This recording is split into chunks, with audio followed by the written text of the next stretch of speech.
this ushers us into the other phase where we shall be taking goodwill messages. And we are privileged to have the very first one from the Holy Father, Pope Leo XIV. And this will be done on his behalf by the Apostolic Nuncio to Rwanda, His Excellency Most Reverend Arnaldo Catalan. Your Excellency, kindly give us a message of the Holy Father. Please, anytime I invite our speakers, please acknowledge them. They're receiving a finding that the longer you clap, the longer your life. Do you want to live long? Then clap them all. Clap, clap, clap, clap.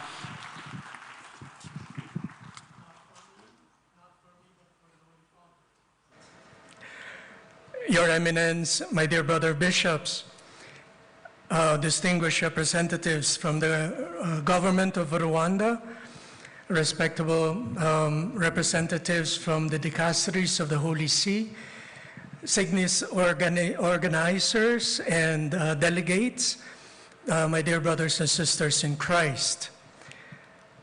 Good morning. I have the privilege of reading to you the message of the Holy Father, Pope Leo XIV, that was sent to us by the Secretary of State of the Holy See.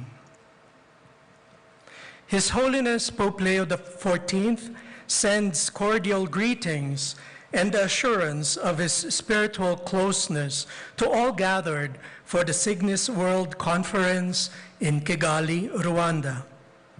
It is his hope that your deliberations will contribute to a new impetus for ensuring that communication platforms advance the common good of the human family.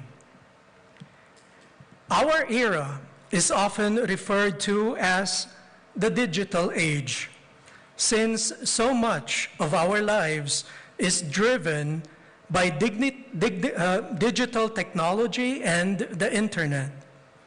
Indeed, in his encyclical letter, Magnifica Humanitas, His Holiness affirms that online communication is not simply the transmission of information, but the creation of a culture, as it has the power to shape the way people perceive the world and therefore profoundly influence the collective conscience. In this regard, he trusts that your reflections on the theme of digital communication for cultural harmony and environmental well-being will seek ways to promote communication strategies and tools that are inspired by the pursuit of truth and the respect for human dignity. In this way, your work will lead to a culture that reflects the gospel values of communion, of peace, and of environmental stewardship. In commending all the participants to the intercession of Mary, Mother of the Church, gathered with the assurance of prayers that your efforts will bear lasting fruit, the Holy Father imparts his apostolic blessing as a pledge of wisdom and strength in the Lord.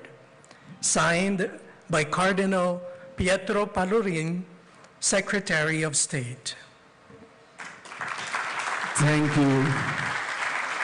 We shall be appreciating the Apostolic Nuncio until he takes his seat, so don't be tired. Let's continue. Thank you very much. We'll now take a message from the Prefect of the Dicastery for Communication via video. And so we'll now listen to Dr. Paolo Ruffini, Prefect, Dicastery for Communication.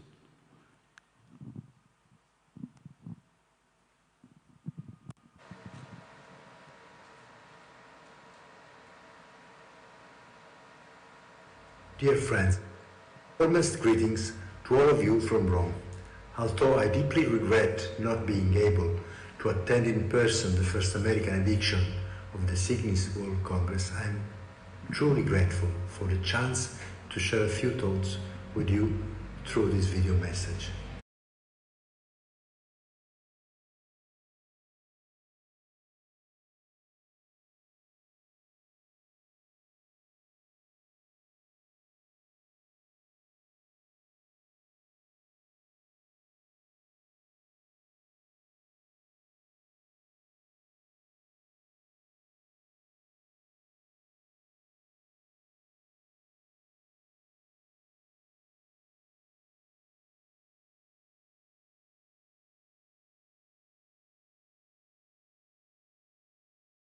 Based relationship, we all know that looking at each other through a screen is not exactly the same as shaking hands and feeling the warmth of a presence. Looking into each other's eyes, feeling the other person's hurt.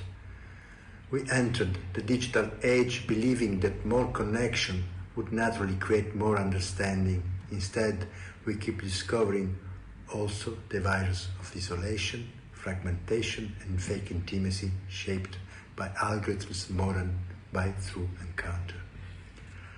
A digital like is not the same as a smile in person, we know. This is why our mission as Catholic communicators matters.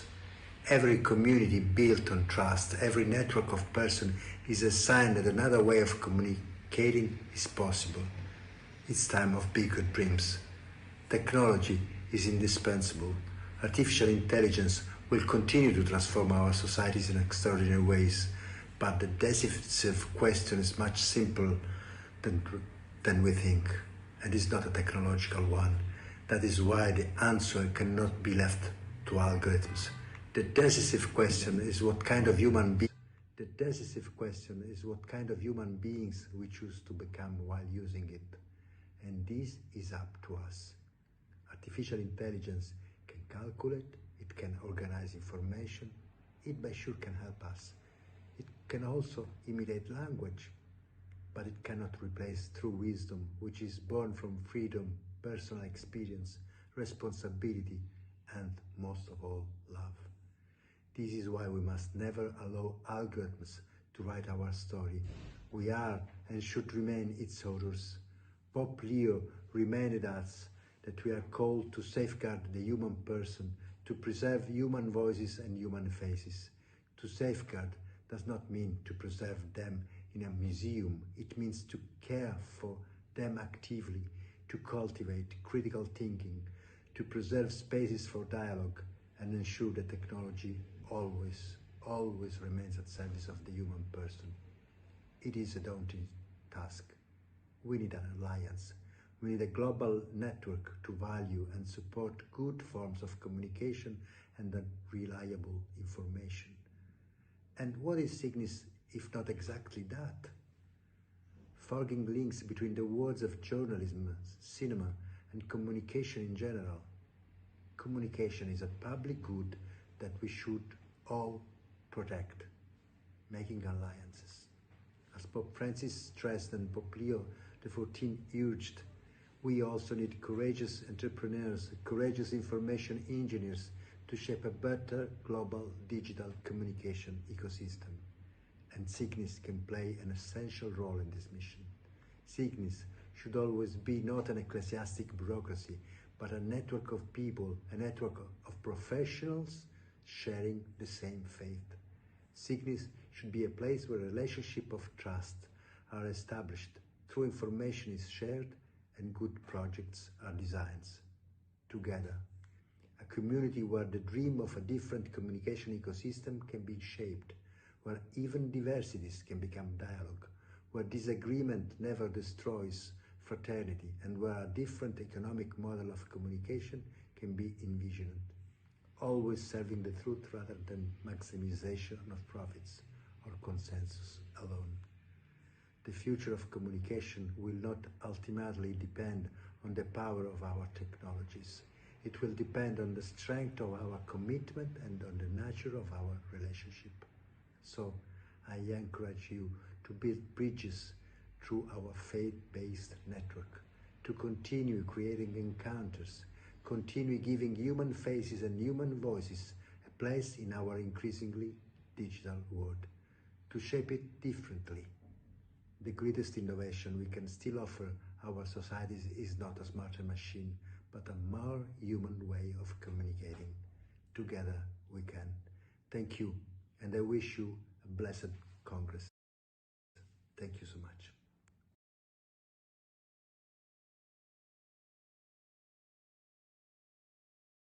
Paolo Ruffini, reminding us that as Signis members, as Catholic communicators, we are all called upon to safeguard the human person and also to preserve human voices.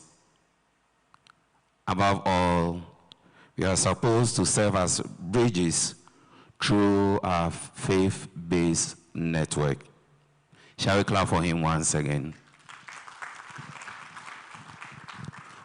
We will now have a message from one of our partners from Zamara, and this will be done by Mr. James Ulubai, who is the Executive Director. Shall we welcome him?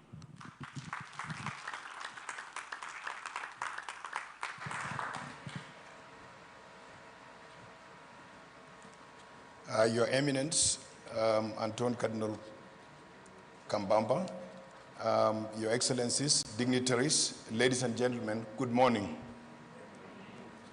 It's been a profound honor to stand before you here today in Kigali at the first Signis World Conference ever held on the African soil.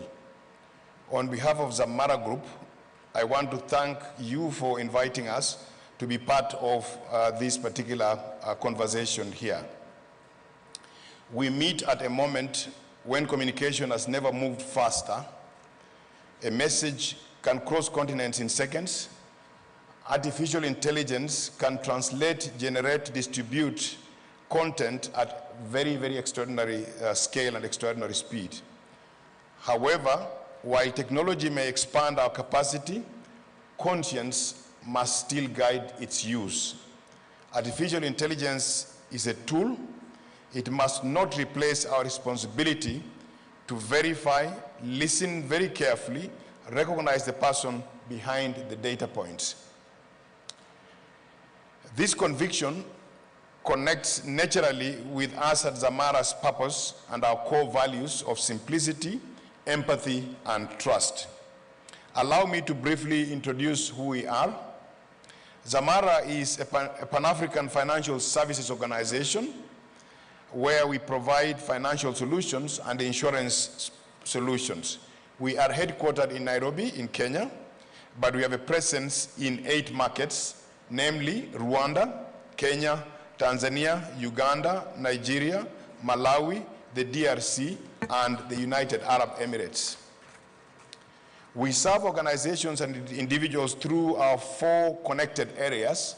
Firstly, we provide pension administration and pension consulting services to take care of our people in retirement when they are very frail and not able to work. Secondly, we provide insurance brokerage services, helping organizations and our clients identify risks, structure appropriate protection solutions, and navigate the issues of claims management. Thirdly, we assist with financial planning and wealth management, helping people and institutions to make disciplined decisions about their financial future. And finally, we provide what we call actuarial consulting, which is to help institutions understand long-term obligations, uncertainty, and risk in the future. Our relationship with Rwanda and the Catholic Church is not simply a point on the map. We have a local presence and trusted local partners. We are also honored that the Archdiocese of Kigali, represented by His Eminence here, is among Zamara's shareholders in Rwanda. For us, that relationship reinforces the importance of building solutions that respect local realities and institutions and values. At Zamara, we can deliver reliable services and solutions that are adapted and tailored to the specific needs of our clients. In this regard, Zamara can support the design, review, and administration of retirement and pension arrangements, helping institutions determine whether their retirement arrangements are well governed and are sustainable in the long run. We can also help assess risks, secure suitable insurance and reinsurance solutions, and provide support when claims arise. We can provide practical financial planning and wealth management support, building around real goals, responsibilities, and time horizons. We support institutions beyond our current footprint through trusted local and professional partners. As the church operates across borders, Zamara can bring together expertise from our existing markets while developing partnerships in regions where we do not have a physical office. Local presence matters, but our partnerships are not limited to geography. Zamara understands both the financial realities of operating in Africa and distinctive stewardship responsibilities of the church. We are therefore prepared to work with the church through trusted local solutions and local structures, professional partners, and solutions designed for applicable legal, financial, and cultural context. As I close, I would like to reiterate that responsible communication and responsible financial stewardship begin in the same place. Both begin with honesty and trust. Both require accuracy and transparency. As we develop our communication, as we develop our financial stewardship, we must be accurate and very, very transparent. Both require us to look beyond the immediate moment, which is the moment of today, and consider the people who will live with the consequences of the decisions that we make today. Zamara is ready to listen, to advise, and to partner. Thank you very much for listening to me. Thank you, Mr. James Olubai from Zamara. We have the second message from our partners, and this is from Inesi Ruhengeri. It will be done by the Director of Quality, Dr. Jean Bosco Bujengo. Dr. Jean Bosco Bujengo, shall you please? Okay, thank you. Shall we welcome him?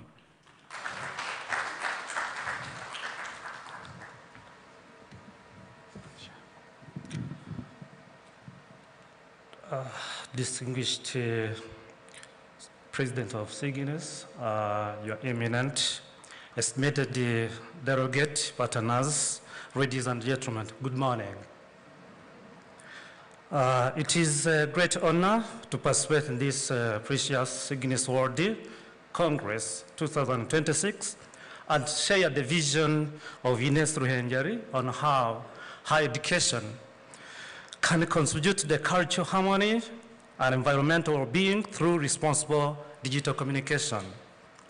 I sincerely thanking Signis for bringing together educators, communicators, researchers, and development partners who believe that communication is a powerful force for peace, inclusion, and sustainable development.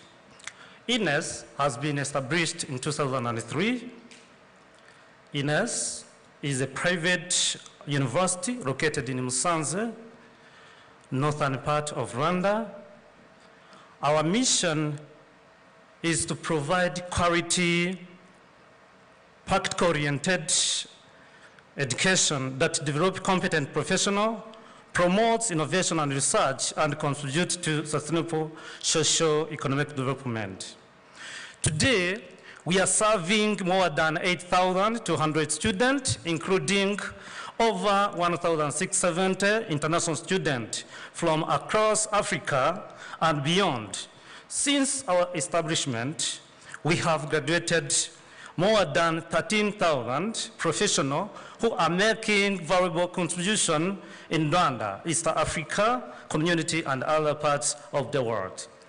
The theme of this Congress, digital communication for cultural harmony and environment well-being strongly reflects our institution vision. Digital technology have transformed the way we are learning, communicate, and collaborate. However, their true value lies not in technology itself, but in how we use technology to promote dialogue, preserve cultural diversity, strengthen communities, and protect our environment. At Signis Ruhengeri, we believe university has a responsibility to educate graduates who are not only digital skilled, but also ethical communicators capable of addressing today's global challenges. Allow me to highlight three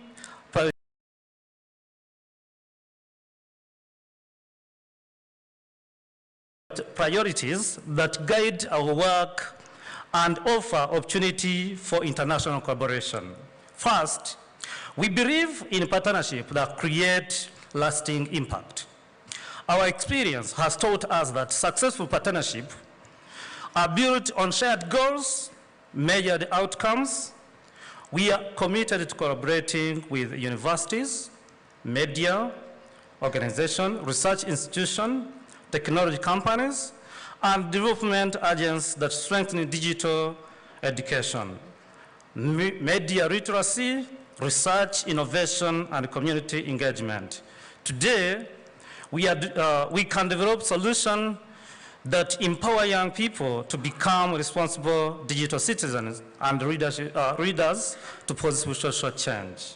Secondly, we embrace digital innovation as a tool for cultural harmony and sustainable development. Digital communication enables us to preserve cultural heritage, promote intercultural dialogue, and raise awareness of environment challenges. Through teaching, research, and innovation, we encourage our students to use digital technologies to solve real-world problems while respecting human dignity, culture, diversity, and environment. Thirdly, we recognize environmental well-being is shared responsibility.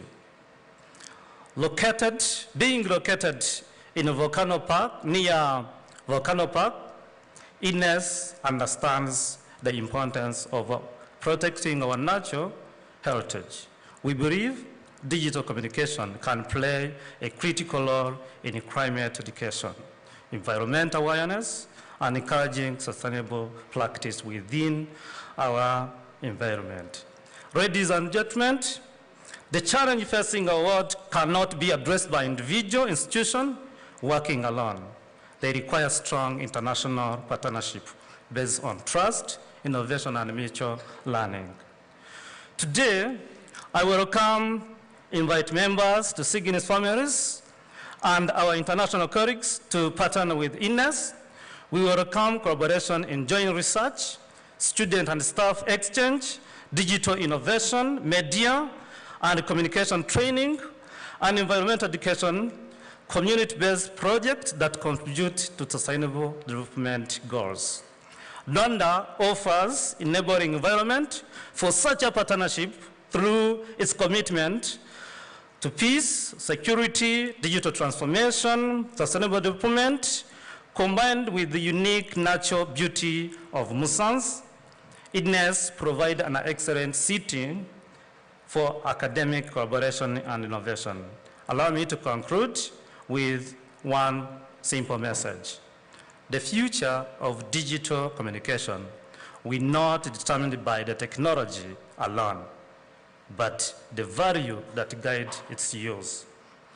If we work together across cultures and institutions, we can assure that digital communication becomes a force for understanding, inclusion, and environmental responsibility.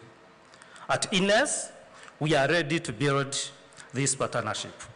We believe that together we can educate responsible digital readers, advance impactful research, and create innovative solutions that can create a more peaceful and culture-connected environmental sustainable world. We invite to join us in this journey. Thank you for your attention. Thank you, Dr. Jean Bosco Bujenzo, Director of Quality for Inesi Ruhenjeri. Your Excellencies, our special guest, and all participants, we have arrived at an important item on our opening ceremony program this morning.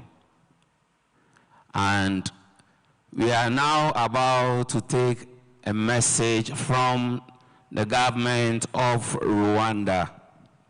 And this will be done by Dr. Felicien Usengu Muchiza, who is the Deputy Chief Executive Officer of Rwanda Governance Board. Doc, we are ready to take the message from the government of Rwanda. Please, shall we do the honors?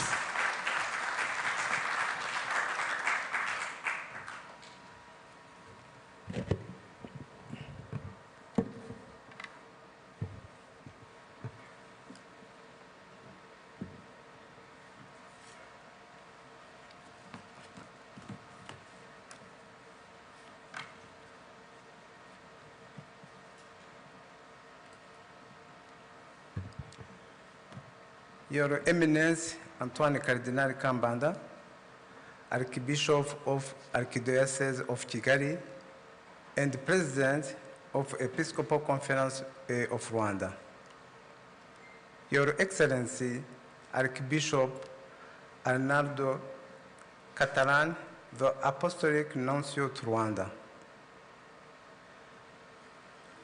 Reverend Father Paulo Samasumo, Vice President of the World Catholic Association for Communication, Signis World.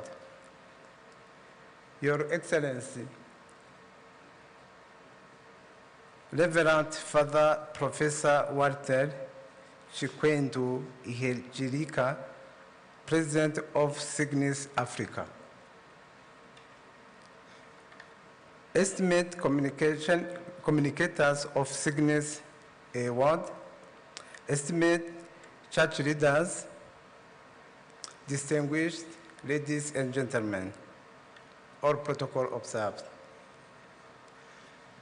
It is a profound privilege to stand before you today in Kigali to address the World Congress of World Catholic Association for Communication on behalf of Government of Rwanda. For the first time in the history of Signis, this global Congress has come to the African continent. We are deeply honored that you have chosen Rwanda as the launch pad for this historic assembly. We gather here under the profoundly relevant and crucial theme, digital communication for cultural harmony and environmental well-being. In an era where the digital landscape can sometimes divide us or distract us from the beauty of creation, your role as Catholic communicators has never been more critical. You are modern-day apostles of the digital age. You have the sacred task of transforming the internet and the media into a space of genuine encounter, fostering solidarity and amplifying the voices of the marginalized. Here in Rwanda, we know the true power of storytelling and reconciliation. From our journey toward peace, we have learned that words and the narratives have the power to destroy, but more importantly, they have the divine power to heal, rebuild, and unite. We invite you to allow our country's story to inspire your own mission. We invite you to allow our country's story to inspire your own mission when you utilize the tools of radio, television, cinema, and the digital sphere carry the message of hope and healing forward. Rwanda's journey to reconstruction and transformation story is one that testifies to the possibility of the hope that I'm talking about. In 1994, following the genocide against against Tutsi, the country stood at the edge of total collapse, socially, morally, institutionally, and economically. Hate speech played a vital role in this tragedy. Our people bore deep wounds, communities were fragmented, and institutions had been dismantled. Yet, through visionary leadership, collective resilience, and contribution of faith-based organizations, Rwanda embarked on one of the most remarkable reconstruction efforts in recent history. We chose three major governance orientations: unity, accountability, and thinking big. Our country appreciates that Catholic Church and the other faith communities became part of the journey and played crucial roles in many spheres of life, including in healing and reconciliation by offering spiritual, psychosocial, and community support, restoring social fabric to nurture trust and unity, providing service especially in education, health, women empowerment, and community development, as well as promoting values of accountability, peace, and dignity. Today, Rwanda stands as testimony to what can be achieved when a nation combines strong governance with ethical leadership, citizen engagement, and the moral influence of faith institutions. Distinguished participants, this Congress comes at the pivotal moment, closely following the recent plenary assembly of the Association of Member Episcopal Conference in Eastern Africa. At the end of this plenary assembly, the bishops have made it clear that the church must accompany young people, build bridge of the justice, and champion the care of our common home. You, the communicators, are the bridge builders. You hold the megaphone that can translate these pastoral priorities into messages that resonate across the globe. I challenge you over the coming days of dialogue and networking to boldly reimagine the future of Catholic media. As you deliberate, remember that digital world is mission-filled. It is a place where we are called to defend the dignity of every human person and to protect the environment that sustains us. I encourage all of you to actively engage with the workshops, panels, and shared experiences that this Congress provides. Take this opportunity to forge a new partnership, learn from one another's diverse cultures, and live together equipped with actionable, faith-driven strategies to shape the future of global communication. As we embrace the vast potential of the digital frontier, we must confront a sobering truth: technology is never neutral. It reflects the value of those who create it and the intention of those who deploy it. Today, we stand at a crossroads dominated by rapid advancements in artificial intelligence, algorithmic personalizations, and a relentless 24-hour news cycle. While these tools offer unprecedented reach, they also present profound ethical challenges. We are witnessing on an epidemic of digital isolation, where algorithms designed to maximize engagement often amplify division, echo chambers, and misinformation. As Catholic communicators, your charge is to counter this drift with a robust framework of digital ethics rooted in human dignity. I urge you to champion technology that serves a human person rather than exploit them. This means advocating for transparency in AI, fighting data exploitation, and ensuring that the digital spaces remain safe, inclusive, and truthful.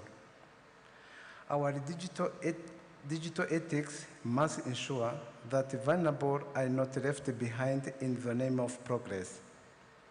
Let us always remember that behind every screen, every pixel, and every data point is a human soul seeking connection through and community. Distinguished participants, our theme also calls for a vital, non-negotiable duty, environmental well-being.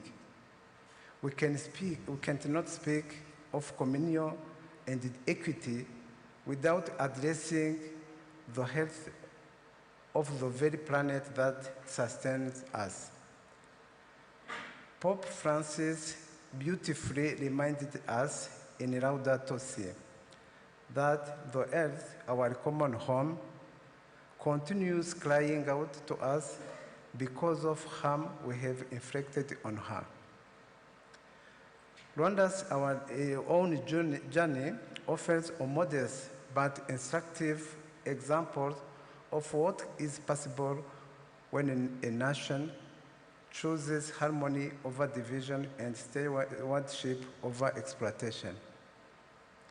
Through homegrown practices of dialogue and collective responsibility, and through deliberate investment in digital transformation, our country has sought to use communication and technology as tools for unity rather than fragmentation. Through equally deliberate investment in environmental stewardship, from our restrictions on single-use plastics to our nation conservation efforts, we have sought to treat the well-being of our environment as inseparable from the well-being of our people. These are the very values your theme calls the world to embrace: cultural harmony and environmental well-being, advanced responsible digital communication. Distinguished participants, Rwanda Governance Board is mandated, among others, to promote good governance and to coordinate the work of non-governmental and faith-based organizations, as well as development partners, media development partners represented in this room today. We understand, perhaps better than most, that governance in this century is inseparable from communication. How citizens are informed, how communities are brought together across lines of language, culture, and belief, and how truth is shared responsibly in the digital space. These are governance questions as much as they are communication questions. Your work as communicators of faith and conscience places you, therefore, among your closest partners in building societies that are informed, cohesive, and resilient. As media professionals, you possess a powerful megaphone. I challenge you to use your platforms to foster on an ecological convention globally. Use the power of film, radio, journalism, and digital media to uncover environmental injustices, to highlight sustainable indigenous practices, and to amplify the urgent crisis of the earth and the poor who suffer most from its degradation. Let your storytelling inspire a global consciousness that treats the environment not as a resource to be plundered, but as a sacred garden to be protected for generations to come. The government of Rwanda recognizes faith-based organizations as key partners in nation building. Through a supportive governance framework overseen by Government of Rwanda Governance Board, we work hand in hand with faith-based organizations to promote good governance and accountable leadership, both institutions and across society. 2, to promote social transformation in line with national priorities, including Vision 2050, the second generation of national strategy for transformation, and community-based development program. 3, to promote ethical and value-based education, shaping citizens who are responsible, compassionate, and peace-oriented. And finally, to promote inclusive service delivery, especially vulnerable communities, aligning with our long-term commitment to equity and social justice. Distinguished guests, religious preaching plays a vital role in nurturing spiritual growth and community cohesion across diverse faith traditions. However, in a pluralistic society like Rwanda, deeply committed to unity, social cohesion, and resilience, and nation building, it is essential that religious messages contribute positively to social harmony and reflect the core values that define Rwandan identity. On behalf of the government of Rwanda, through the Rwanda Governance Board, I reaffirm our commitment to strengthening the partnership with faith-based organizations locally, regionally, and globally as we continue building a nation and a globe defined by unity, prosperity, and dignity. As I conclude, I particularly commend the Episcopal Conference of Rwanda and its partners for organizing this important event. For our guests from all over the world, I wish you good stay in Rwanda. Please feel at home. I wish you fruitful deliberations and successful consultations. With these remarks, it is indeed my great honor and privilege to officially declare the Signis World Congress Kigali 26 open. I thank you for your kind attention.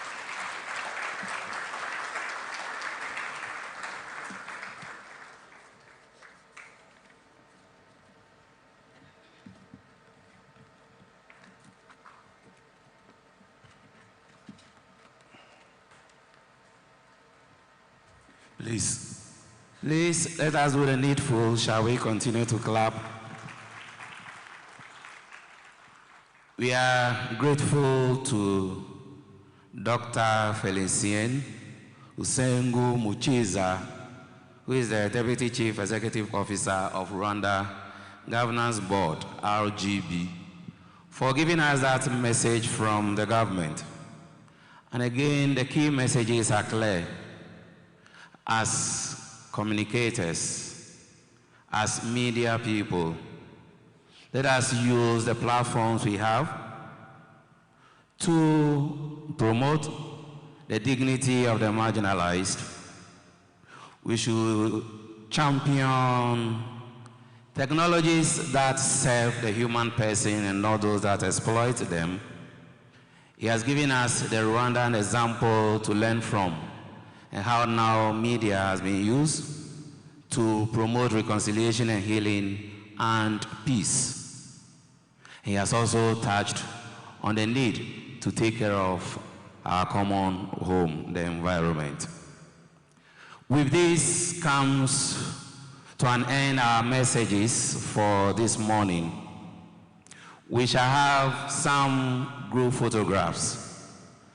The first one will be with the guests of honor and our bishops here present.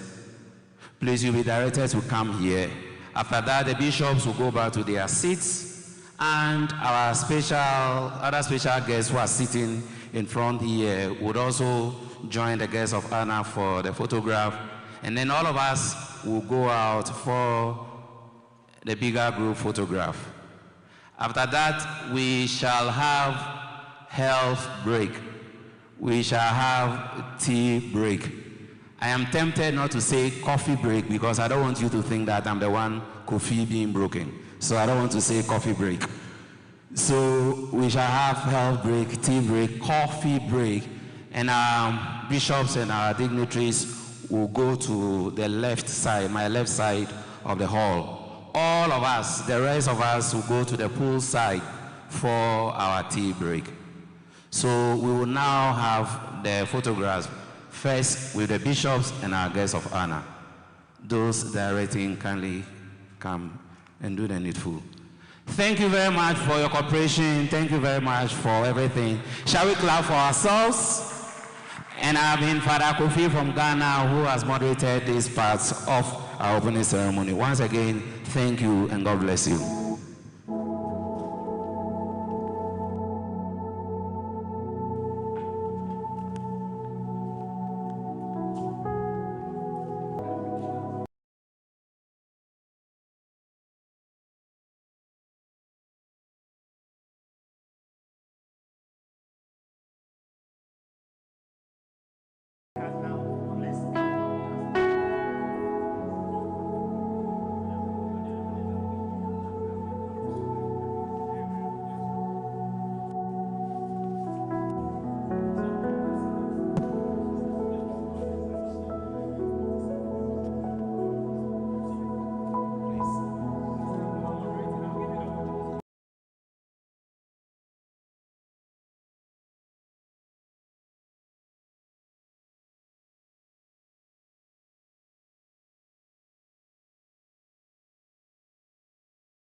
Thank you. Thank you, Dr. Felicity. So we shall now have our health break. Apart from our special guests who are going to the left side of the hall, all of us are going to the pool side for our tea and for our coffee. And we shall call you as soon as it's time for us to come back for the other session. Thank you very much.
Shall we all please step out for the group photograph?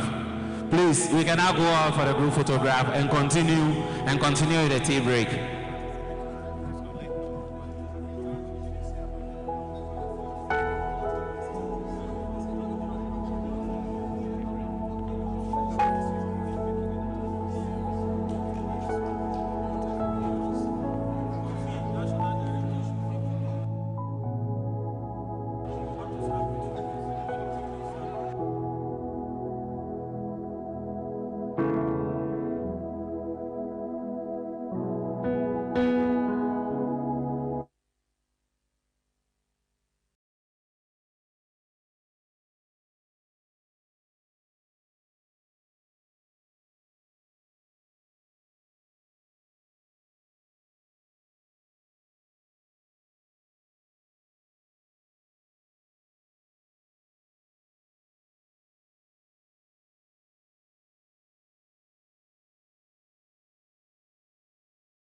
And this is on a theme: digital communication for cultural harmony and environmental well-being. To moderate this session for us is Reverend Father Paul Samasumo, Vice President, Signis World. Father Paul, may I kindly ask you to come and take over. Shall we welcome him?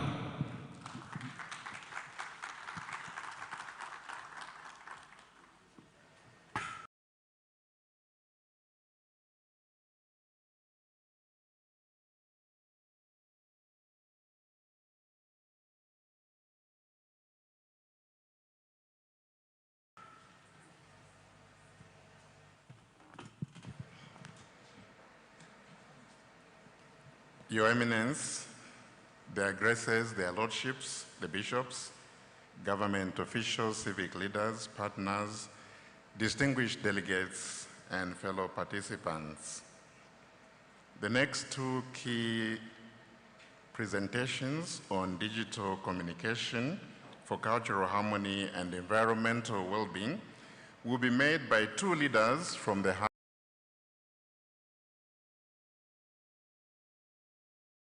of the Vatican. Each one of them brings a unique perspective on how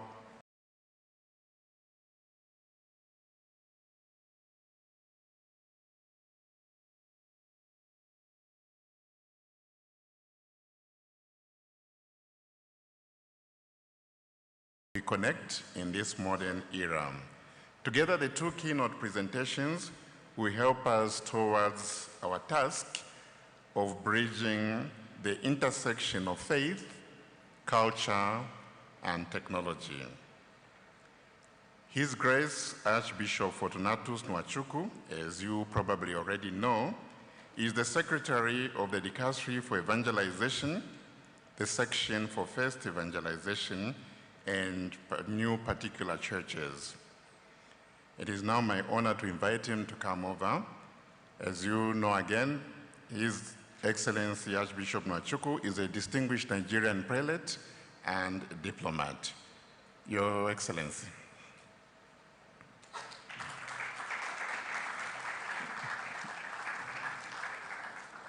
I'd like to invite also to the stage another distinguished leader of the Vatican, Dr. Natasha Goveka, the Theological Pastoral Director of the Dicastery for Communication in the Vatican, who incidentally is also my boss in the Dicastery. Dr. Natasha, please.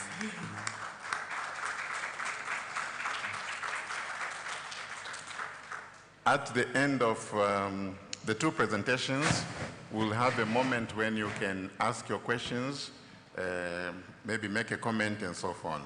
But for now, please welcome His Excellency Archbishop Nwachukwu for the first presentation.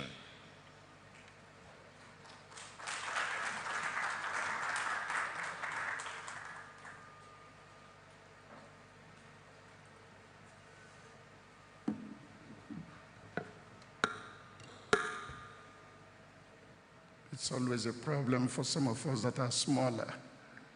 So to make ourselves taller, we decide to stand on the existing protocol. So if we stand on the protocol, we are taller. Your Eminence, Your Excellencies,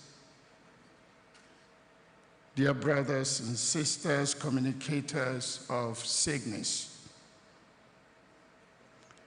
allow me first to thank the President and Board of Signis Africa for the honor of standing before you this morning, and to thank all of you, Cardinal, bishops, priests, religious, and above all the laymen and women who make up the great family of Catholic communicators, for the welcome you have given to Kigali and to this conference. Permit me in a special way also to salute the presence of the Pope's ambassador in this country, the Apostolic Nuncio, and my friend. And also to salute in a special way the representative of the government who was presented to me as I just arrived during the coffee break. I don't know whether he has left the assembly. In any case, just to say greetings and that I'm happy to be here. You know, for more than 2 decades, this World Congress has traveled from Rome and Lyon to Chiang Mai, and from Quebec to Seoul. Today, for the first time in its history, it has come home to Africa. So, in a special way, welcome Signis to Africa. Please know that this is not a small thing to be taken for granted. It tells the universal church what many of us have long known and have been trying to say, and that is that the church in Africa has come of age, and that her voice, her energy, and her hope have something essential to offer to the whole communion of believers.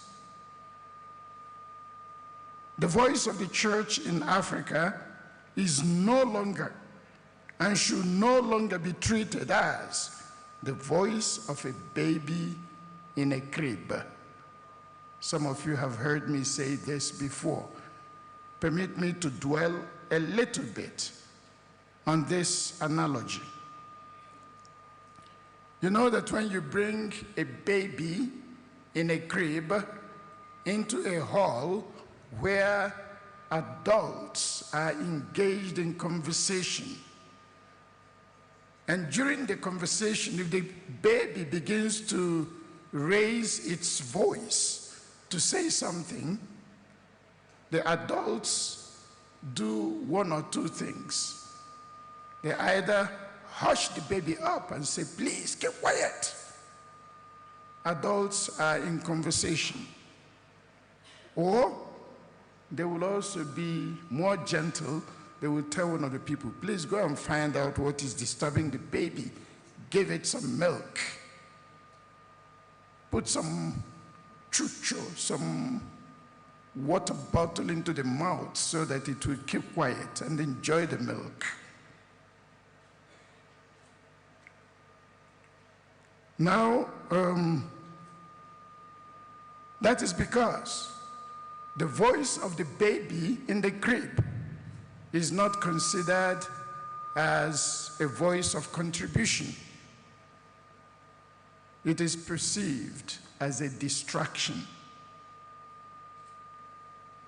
Now, for a long time, the African voice was treated as such by many persons and in many spheres.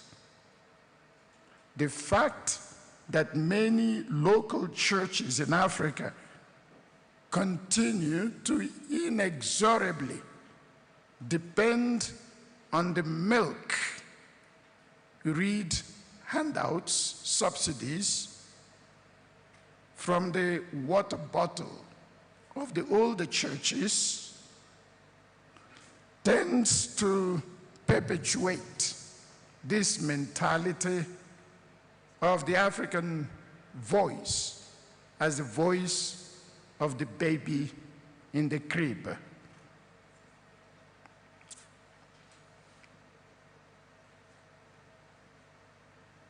It is time for the churches in Africa to wake up and start behaving at least like teenagers, if not like full-fledged adults, capable of providing much of their basic needs.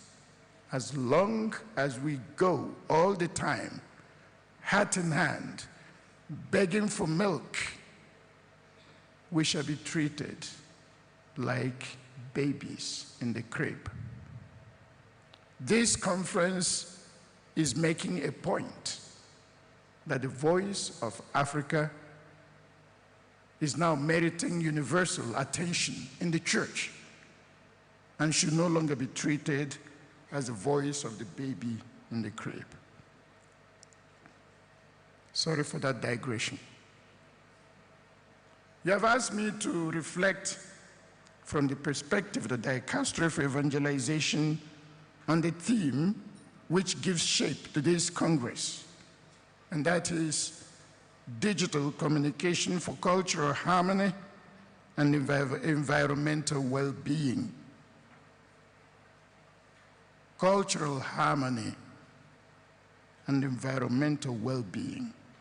This is a theme that touches at once two wounds of our time: the wound of division among peoples and cultures, and the wound inflicted upon our common home. I wish to suggest to you this morning that both wounds are healed or are worsened by the same factor: the way we communicate. Let me now talk about the digital highway that runs through every culture. My first observation regarding digital communication is the fact that the digital highway runs through every culture. We live in an age in which communication no longer simply describes the world, it forms the world. A short video filmed in Kigali, here in Kigali, can be watched in Manila within minutes. A homily preached in a small parish in the highlands of Kilimanjaro can reach a diaspora community in Brussels before the final blessing of the Mass is given. The internet has collapsed geography, and in doing so, it has placed an extraordinary instrument of encounter or of division in the hands of a single generation, our generation. This is precisely why the theme of cultural harmony is most appropriate on the beginning day of this Congress.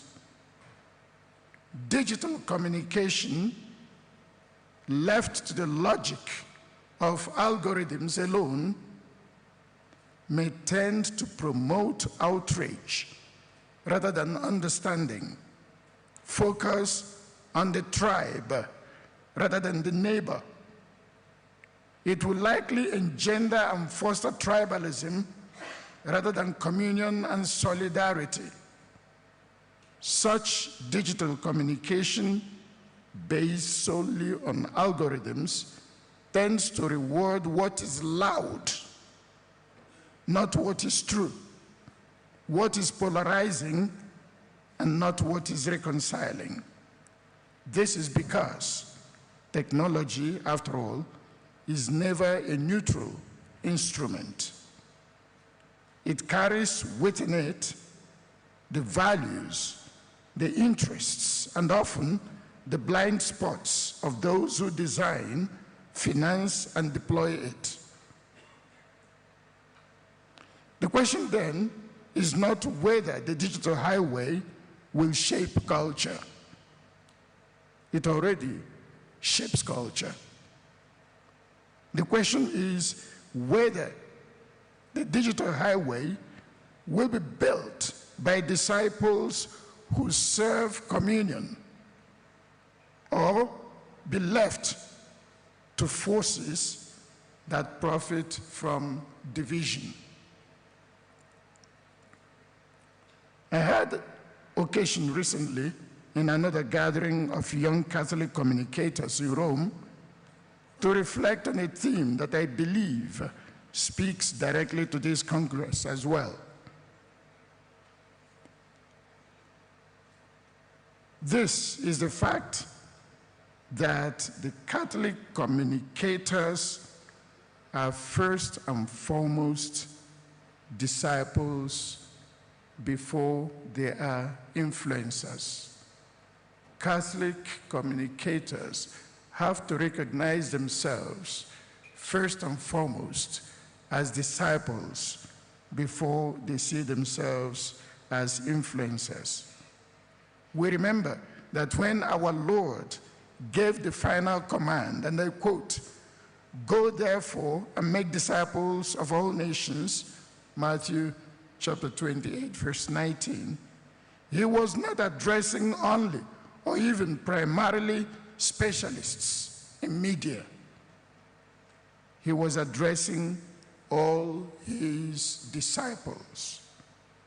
Today, the nations that Jesus was talking about, all nations, panta ta ethne, if we were to go to the original Greek of the Lord's mandate, are those nations also that gather on Instagram, on TikTok, on YouTube, and on the countless platforms that did not exist only a generation ago.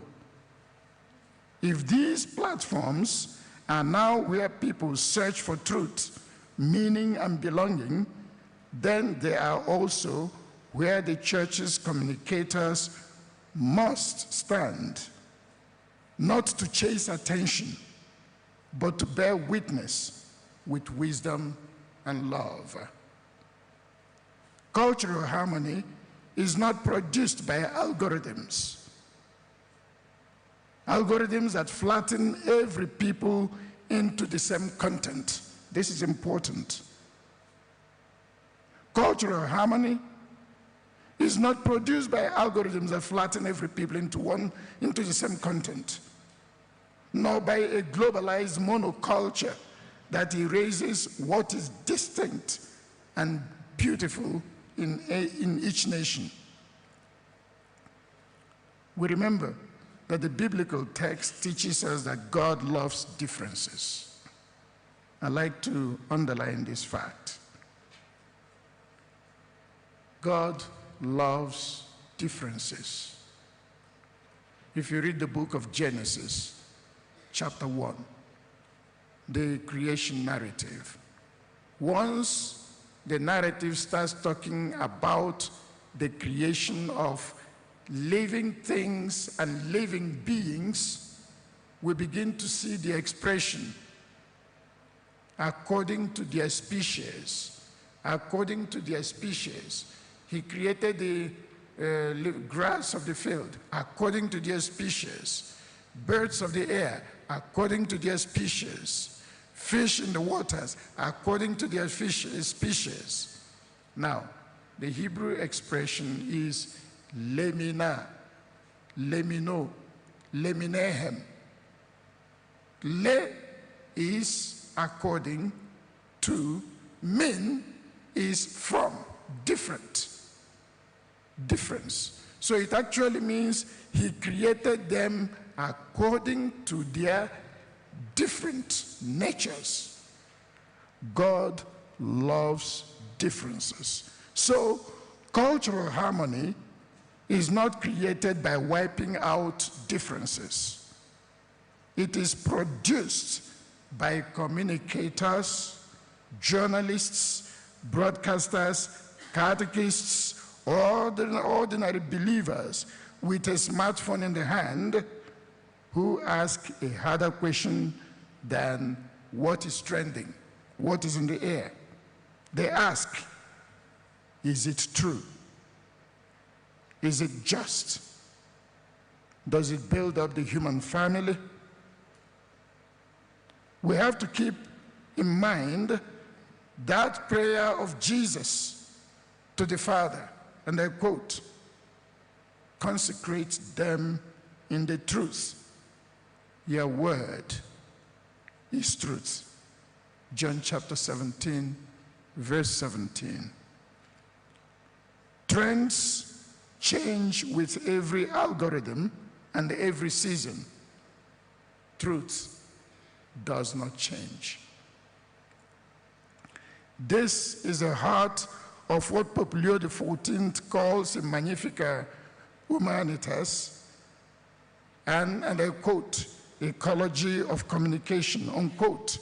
It is a call for transparency in how content reaches people, for serious journalism grounded in verification, and for a communication that serves persons rather than commercial logic alone. Cultural harmony, in other words, is not a matter of managing our differences more efficiently. It is a matter of communicating truthfully enough and lovingly enough that our differences become a source of beauty, a source of enrichment, rather than of fracture. In this regard, permit me to further underline a particular dimension of your vocation as Catholic media professionals before I turn to the question of our common home. Scripture instructs us very plainly in the book of Proverbs, chapter 31, verse 8, and I quote, "Open your mouth on behalf of the dumb and for the rights of the destitute," unquote. Long before the invention of the printing press, let alone of the smartphone, this was already understood as a sacred task. The prophets of Israel gave voice to the widow, the orphan, and the stranger. Christ himself identified with, and I quote, "the least of these." You remember that text of Matthew chapter 25. "As long as you did this to the least of these, you did it to me." So Jesus identifies himself with the least of these. And these are the people we should give voice to. A Catholic journalist, a filmmaker or broadcaster inherits that same prophetic charge. So yours is not simply a professional competence. It is a vocation to be the voice of those whom society has rendered voiceless. The migrant without documents, the rural community without a microphone, the abuse survivor without a platform, the worker without a union, the child without an advocate.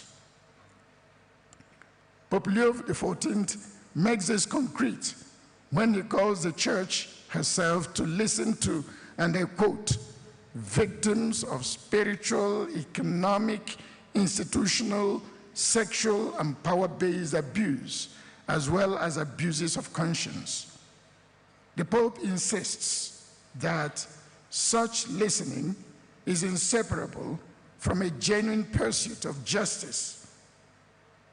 If the Pope asks this of the church as an institution, how much more is it asked of you, her communicators, whose daily job is precisely the art of listening and then making heard?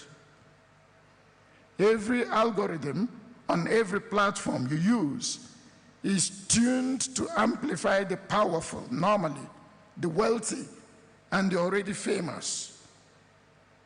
It takes a deliberate, courageous, and often costly choice to turn the microphone instead toward those the algorithms would rather ignore. That choice, repeated story after story, broadcast after broadcast, is itself an act of cultural harmony, because a culture cannot be harmonious while entire peoples within it remain unheard and without voice. Let me now go to the second part of my intervention, the cry of the earth and the cry of the poor. The second half of our theme, environmental well-being, may seem at first glance distant from this vocation of giving voice to the voiceless. It is not. Every ecological crisis of our age is fundamentally a crisis of attention, of what we choose to see, to report, and to make visible to a distracted world. As Pope Francis taught us in Laudato Si, his encyclical letter on the care of our common home, and as the Church continues to insist, a true ecological approach must integrate questions of justice so as to hear both the cry of the earth and the cry of the poor. This is Laudato Si number 49. An integral ecology does not separate the question of the environment from the question of human dignity. The two are bound together. They rise and fall together. Here too, digital communication has a decisive role to play. It can make visible what the powerful would prefer to keep hidden. The drought in one region, the flooding in another region, the community displaced by the extraction or mining of resources it never consented to. It can also bury these realities beneath an endless stream of distractions. Every genuine advance in technology ought to be judged by a demanding standard. Does it make us more humane and more fraternal, more capable of caring for our common home and for those who will inherit it? This is a question every Catholic communicator in this hall can ask of their own work this week and every week. Does what I publish today help someone care more for their neighbor or more for the earth they share with them? Magnificat Humanitas begins with a striking image, one I commend to you as you return to your newsrooms and studios. Humanity today stands before a choice between building a new Tower of Babel, a monument to confusion, self-sufficiency, and noise, or rebuilding together the walls of a city where God and humanity may dwell in communion, as Nehemiah and his team once did in the Holy Land. If you read the books of Ezra and Nehemiah, you'll find the story. Every article you write, every image you post, every documentary you produce is a brick laid toward one city or the other, a new Tower of Babel or a new city of God. There is no neutral construction site. Allow me now, in this same spirit, to leave you with 4 brief invitations. It is their address especially to the young communicators among you who will carry this Congress's message home to your own nations. The 4 messages. First, please build your mind before you build your platform. A shallow understanding of your own culture or of your neighbors cannot produce cultural harmony.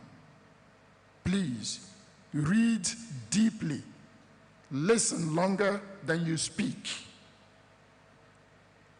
Second point, let every digital road become a road towards encounter, not towards tribalism or divisions. Every story you tell can defend the dignity of a people or reduce them to a caricature. Please choose the former, even when you will likely have more clicks with the latter. Third, make care for creation part of the story you tell, not an afterthought to it. The environmental crisis will not be resolved by regulation alone. It requires a change of heart. And hearts are moved by stories that are told. Fourth, please remember that artificial intelligence can assist your research, but it can never replace you in giving witness, in bearing witness. Pope Leo XIV reminds us that human beings possess, and I quote, an infinite dignity inalienably grounded in their very being, unquote, a dignity no machine can share and no algorithm can confer. So let technology serve your mission. Never let it replace your conscience. I'm moving towards a conclusion. Let's talk about the civilization of love. Dear friends, the fact that this Congress convenes for the first time on African soil is itself a sign of what genuine cultural harmony looks like. Not a single voice amplified above all others. No. It is a communion of voices, African, Asian, European, American, Oceanic, Caribbean, each bringing its own gifts to a single mission. Rwanda, this country in which we are, knows better than most nations on earth what is lost when communication is allowed to become an instrument of division rather than truth. And what is gained when a people chooses deliberately and even painfully the harder road of reconciliation.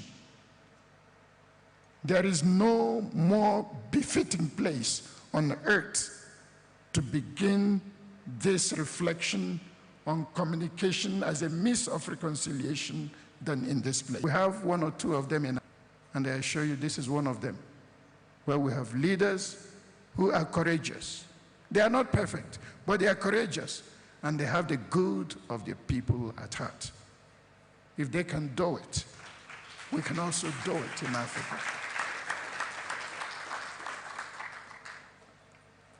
Pope Leo XIV speaks of a civilization of love, built not by technological power, but by justice, dialogue, and shared responsibility.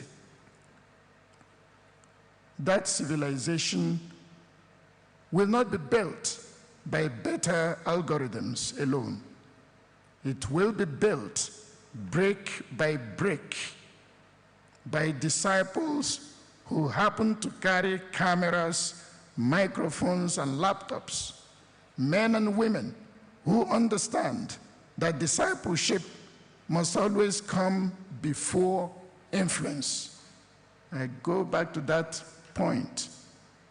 Disciples before being influencers. A true apostle is possible only when one is first a true disciple. And Catholic, we are Catholic. Catholic is not a label we wear. It is an identity we embody. Every authentic act of communication ultimately finds its model in Christ himself, the eternal Word made flesh, who came not merely to proclaim the truth, but to reveal it in his very person, reconciling humanity with God and with one another. So like Nehemiah and those who rebuilt the section of the wall of Jerusalem entrusted to each of them, every one of us has received a portion of the church's mission. None of the members of Nehemiah's team built the whole city, yet together they rebuilt Jerusalem. Every article, every photograph, every interview, every documentary, every post shared in truth and charity becomes another stone placed in the rebuilding of a world where trust can flourish again. No one rebuilds the city alone, but together, each contributing faithfully to the task entrusted to them. So finally, may this Congress send you home not merely better trained, but more deeply converted to that mission, the mission to communicate truth that heals cultures, care that heals the earth, and above all, a voice that is lent again and again to those who have none or have lost theirs. Then, like Nehemiah and his fellow builders, may we continue to build brick by brick the city where God and humanity are at home with one another, a true civilization of love. Thank you again for having me.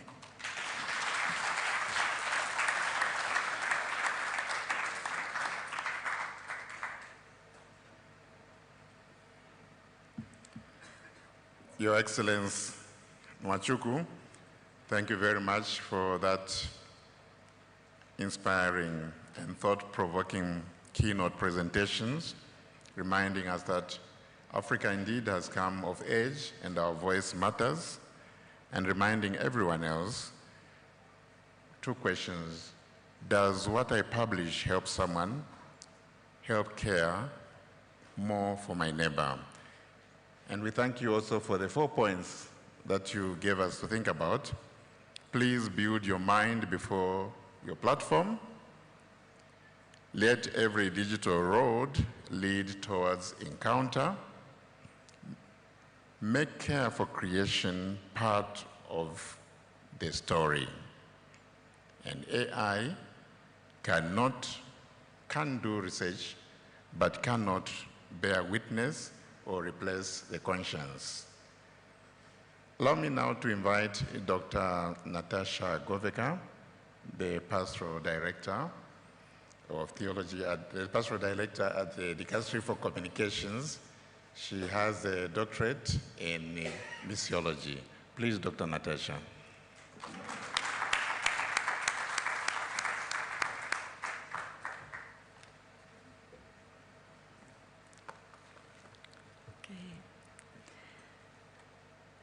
Good morning to all of you. So let me start with a very concrete story. I have also prepared some slides just to make it easier to follow because we are at the end of the morning. I don't know if the technical team can help us to have this presentation there.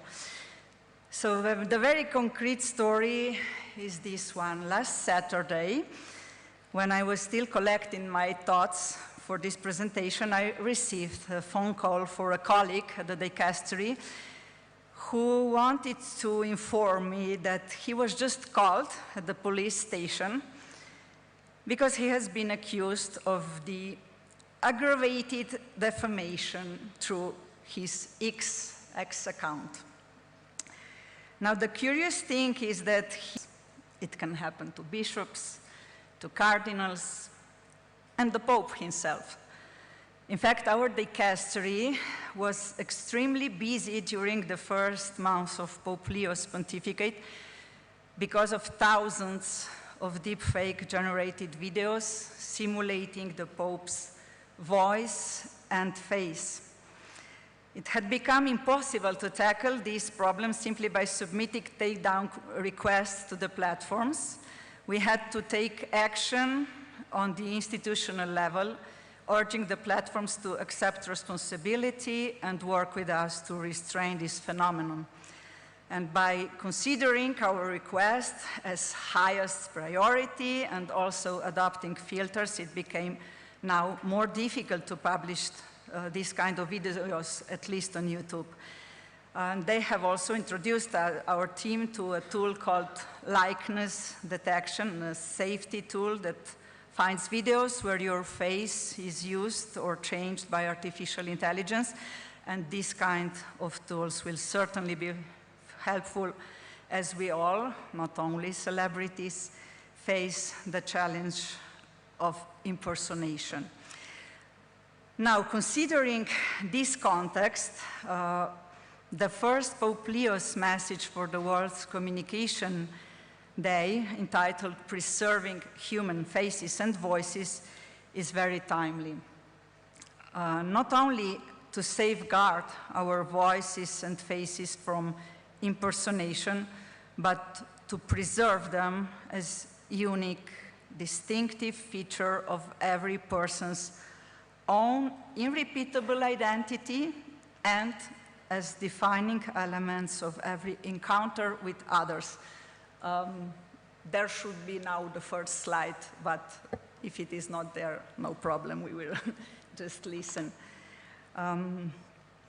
As we read in the message, by simulating human voices and faces, wisdom and knowledge, consciousness and responsibility, empathy and friendship, the systems known as artificial intelligence not only interfere with information ecosystems, but also encroach upon the deepest level of communication, that of human relationships.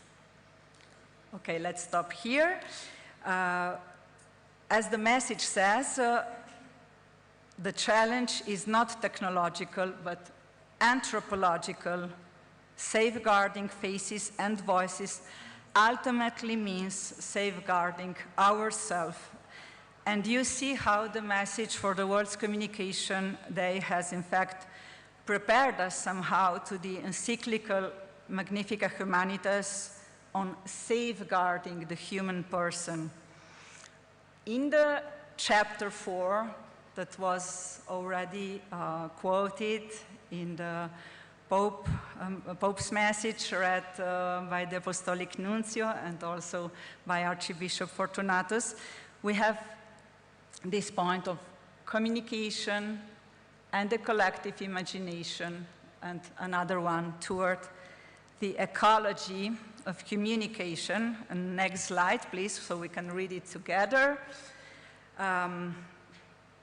So the Pope recalls that communication is not only the transmission of information, but it is also the creation of culture, and that the content that circulates within digital environments shapes how people perceive the world and introduces into the collective consciousness images and narratives that direct our desires and influence our daily choices. So it is, the digital platforms have the ability to affect the collective imagination and present a particular vision of reality as desirable.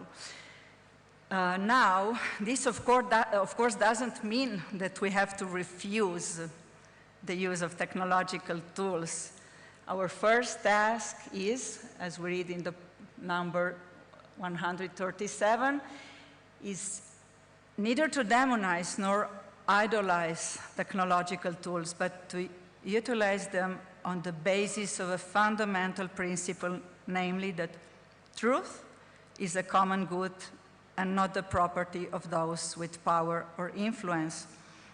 We must therefore promote an ecology of communication on the level of public policy, on all the social and cultural aspects in our families and schools, and you see here how much is stressed the need for formation concerning the proper and critical use of digital tools, which was actually also a particular and very important point of the World's Communication Day message.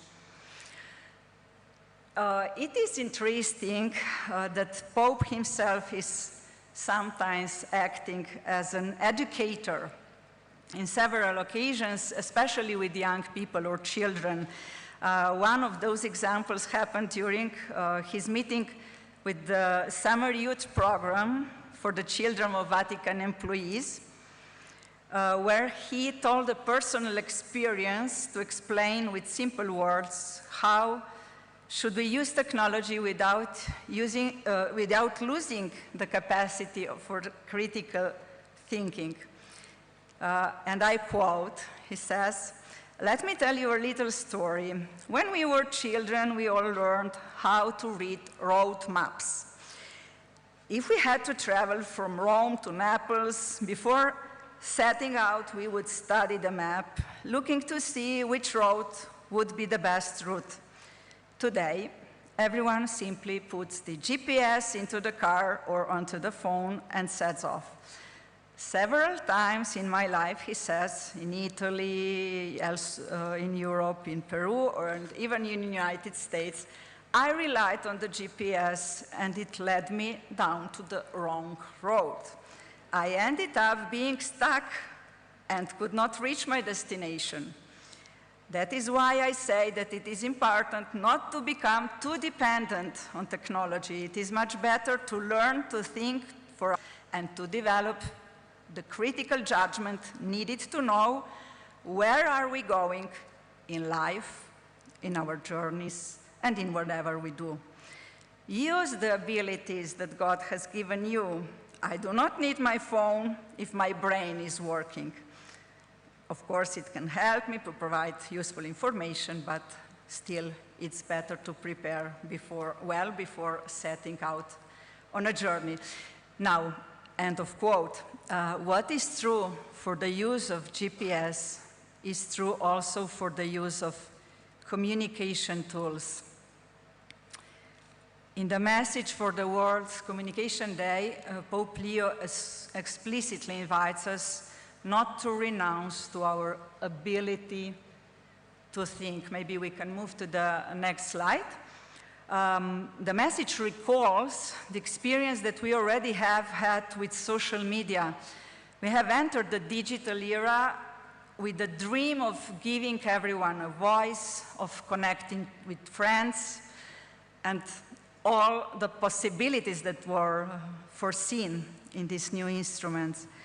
But the algorithms used by social media companies were designed to maximize engagement, which means maximizing profit, maximizing doom scrolling, distraction, and brain rot for profit. You probably know that an average adult touches his smartphone between 2,500 and somebody also up until more than 5,000 times in just one day.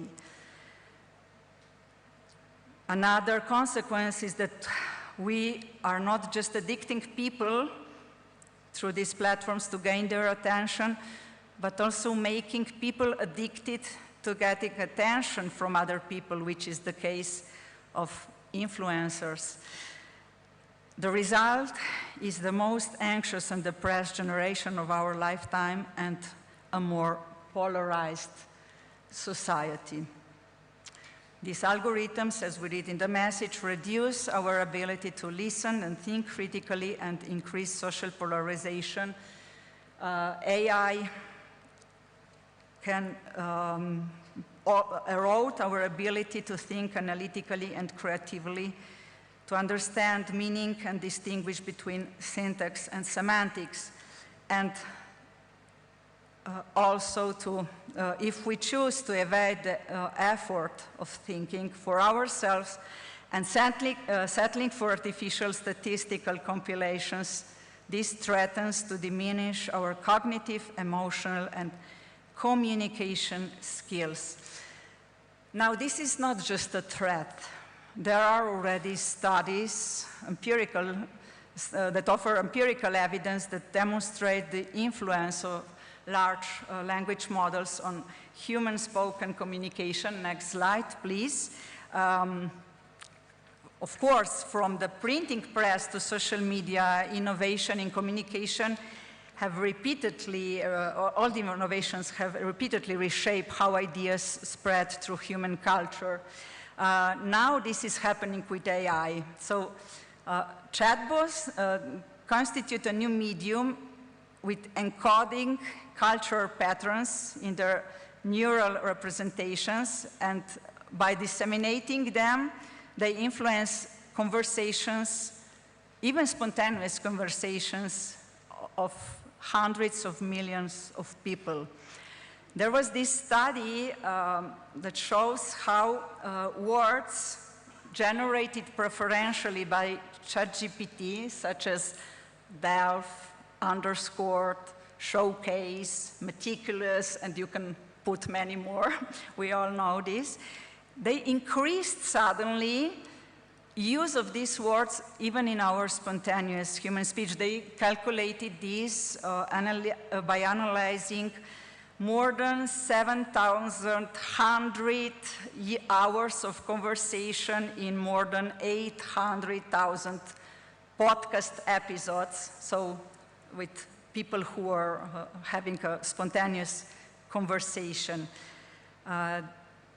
This suggests that humans internalize the lexical choices of large language models, because we humans are made like this. We converge lexically with our conversation partner during a dialogue, whether human or AI. And this, then we carry these AI-introduced word choices into our spontaneous speech. So these results show how AI shapes human language quietly. Its lexical choices are entering spontaneous spoken communication, but not only. This shows that as chatbots are increasingly used also in education, for therapy, and for many other uses, these findings raise the question of how much more consequential association and thinking patterns might be transmitted in the same way in our everyday life. Another AI phenomenon that is adding pollution to the digital environment are the junk news factories. Next slide, please. These junk news factories comb the web and rework articles without human supervision. You can read here the translation from an Italian article. His name is Nicola Endrizzi, and he's a journalist for We News. His photo and the official email address appear on the website. On his profile, he introduces himself as follows: I'm the editorial agent covering the province of Trento for We News, and so on and so on. Now the problem is that Nicola Endrizzi does not exist. He is just a prompt, a command line sent to the chatbot by an automated system. And we have over 3,800 news websites worldwide realized like this, entirely generated by artificial intelligence without any human oversight. And these sites are able to saturate search engines and social media feeds with thousands of articles per day, capturing a growing share of online advertising investments, which means that resources are being diverted from investigative, constructive journalism and diverted to algorithmic intermediaries and pirate platforms. Content farms do not seek the truth, of course. They seek traffic. They represent a threat to democratic stability, as the goal here is not just attention and content transmission. It is really an AI poisoning, contaminating the data set used to train artificial intelligence by those chatbots. The result is an engaging and addictive AI slop world, which is a degradation of culture, a trivialization, a commodification. Now, that is the context, and the question is, how do we fix it? How can we contribute to making the digital environment a less toxic environment? This is why we need to promote the ecology of communication. When we speak about the ecology of communication, we should clarify that we are not speaking just about the exploitation of natural resources. Yes, also this, but first and most of all, about the care for human relationships, because otherwise, you could receive a comment that was given by Sam Altman, who was recently asked this question: doesn't it take a lot of energy and resources to run all these data centers for AI? And his response was, well, think about how much energy and resources it takes to grow a human over 20 years. So, what are we comparing here? There were some authors who already in 2019 approached this digital mess not merely as an information or content problem, but as a people problem, as a problem of human relationships. For example, next slide, Eli Pariser, author of a best-selling book, The Filter Bubble, in one of his TED Talks, posed this question: what happens when we think about platforms as spaces? We know from social psychology that spaces shape behavior. When researchers look at neighborhoods with parks versus neighborhoods without, after adjusting for social economic factors, they found that neighborhoods with parks had higher levels of social trust. How can we structure spaces for a common good? We can learn from cities. In fact, cities have encountered a lot of the same social challenges that the platforms are now encountering. What happens if we put human relationships at the center of the urban design, and if we put human relationships at the center of social web design? What can we learn from physical spaces about how to structure behavior in the online world? We need digital urban planners, digital public-friendly architects who are going to build spaces that will help people to meet each other and not to be isolated in their own bubbles. Now, we could say that also the encyclical Magnificat Humanitas approaches this AI challenge as an urban problem. As we have already heard, the first sentences, next slide please, of the encyclical places before us this decisive choice to be made in the construction site of our time, Tower of Babel or rebuilding Jerusalem. And we can also pass to the next slide. We have on the one hand the construction of the Tower of Babel, nothing good coming out of this, and on the other hand, the rebuilding of Jerusalem.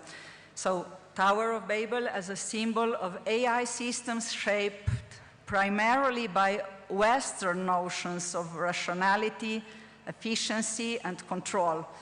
The pretense that a single language, even a digital one, can translate everything, including the irreducible mystery of the person, into data and performance. A model of power that claims to dominate the heavens, excluding human fragility and diversity, but also excluding God. And the outcome is nothing good: fragmentation, confusion, and in terms of communication, a multiplication of mutually incomprehensible languages. Jerusalem, on the other hand, rebuilt by the prophet Nehemiah, is a model of development based on a shared vision and shared responsibility. Everyone, we have heard, has been given a piece of responsibility for the common mission, and we do need prophets like Nehemiah today as well, in our local communities and of course in international Catholic associations such as Signis. The question is therefore, what kind of humanity are we constructing, and what urban vision of our digital environment are we promoting? The one that is serving just efficiency, or the one that is serving human relationships? As we read in Magnificat Humanitas, I'm quoting number 112 and 113, when efficiency becomes the ultimate measure of value, human beings are tempted to see themselves as a project to be optimized, rather than as persons called to relationship and communion. In reality, elevating any single dimension of human existence to an absolute is always a mistake. Thus, also intelligence, when absolutized, overshadows other essential dimensions of life, such as affection, will, commitment, relationships. So similarly, technical power, if left unbalanced, does not make us more capable. It makes us more isolated and more vulnerable to being dominated and excluded. Now, besides applying to the digital environment these symbols and these best practices from the physical world, I think we actually need to take people back to this physical world, to real human encounters, to the full presence. This was the point already in the pastoral reflection towards full presence, published by the Dicastery in 2023. And this is one of the most important points in the encyclical Magnificat Humanitas as well. Number 140, educating people about the use of AI involves teaching them to decide when and for what purpose it ought not to be used. Again, educating people about the use of AI involves teaching them to decide when and for what purpose it ought not to be used. Only by fasting from the screens, we can embrace the gift of a grandeur of humanity. Because if everything is produced without effort, also the value of maturation is lost. We can become more efficient, but also more superficial. The deepest and most important things we read still in the 140, number 140 of Magnificat Humanitas, the deepest and most important things are learned only after much time and effort. Authentic human creativity is not born from the absence of obstacles, but from the confrontation with them. AI produces results, but human formation needs processes. Algorithms offer solutions, but wisdom grows through the strife of mistake, of waiting, even disorientation sometimes. The machine can reduce time, but authentic education needs to delay the time. So let me conclude by saying that culture, harmony, and environmental well-being require something no machine possesses, require a heart that gives itself. Giving oneself in love, we know it since the pastoral instruction, communio, and progressio, which is very familiar to all of you. Giving oneself in love is the foundation of the gift of communication, and it's so good to find this point again in the Magnificat Humanitas, number 233. No computational system, however sophisticated, can create a heart that gives itself or a conscience that discerns good from evil.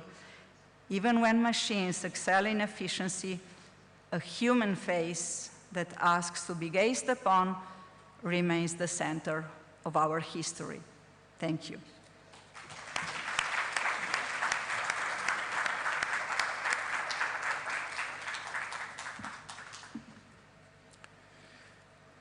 Thank you, Dr. Natasha Goveka, for that deep pastoral and practical reflection, taking us also through the text of the Holy Father. As they always say, nothing can ever replace the original text. Again, Dr. Goveka, like Archbishop Nwachukwu, coming back to that central message, the choice between the Tower of Babel and constructing together. Ephesians, or persons called to communicate. And as we heard with Pope Leo, we are invited never to renounce our ability to think. Thank you also for the antidote to the digital mess that we find ourselves in, namely that the human being cannot be replaced. Let us put the human being, human relations, at the center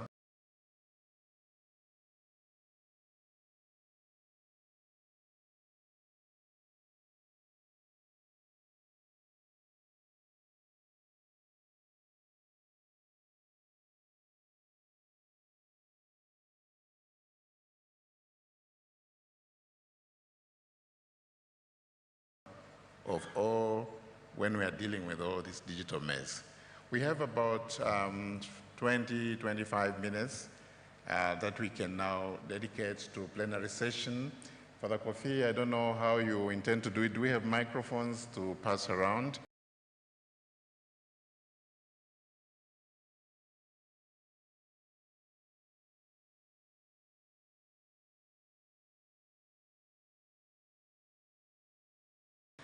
And I don't know where we will start. Maybe we'll start from this side. If you please just tell us where you're coming from and what you do and ask your questions. Be as brief as possible and tell us to whom you are addressing the questions. After we take 2, 3 questions, then we'll ask the panel to respond from where they are seated there. Okay. So the first person will be The front His there. Excellency. His Excellency. Thank you very much, Your Excellency. You spoke about communication grounded in truth and verification.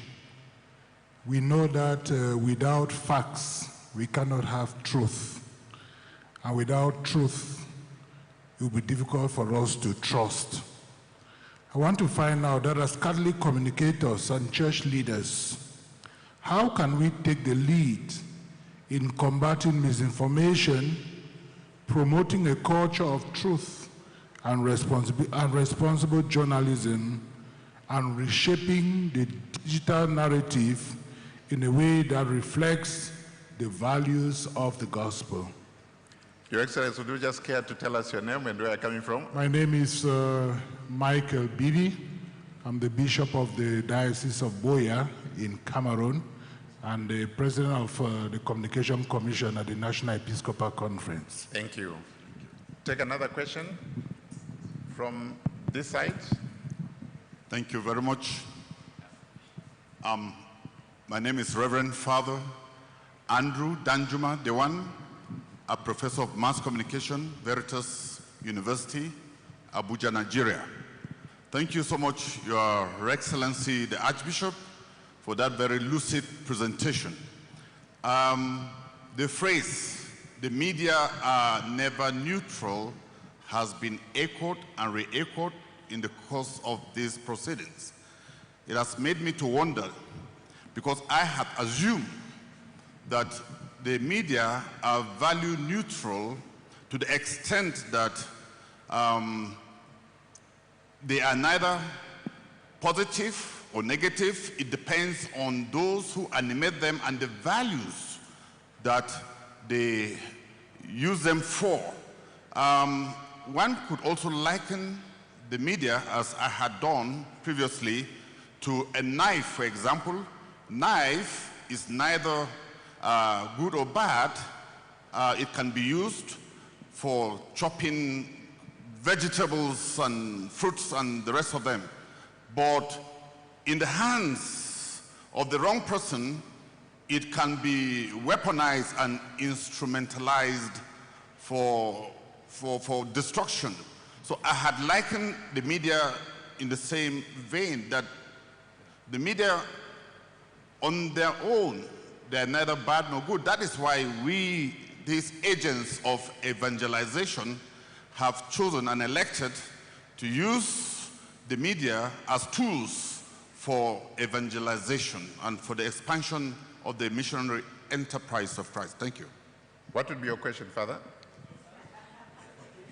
It's a contribution, thank you. Maybe we take two more. I think we can. Merci. From this side, please. Alors, je suis l'abbé Lambert Yedolat de Côte d'Ivoire. Je m'exprime, s'il vous plaît, en français.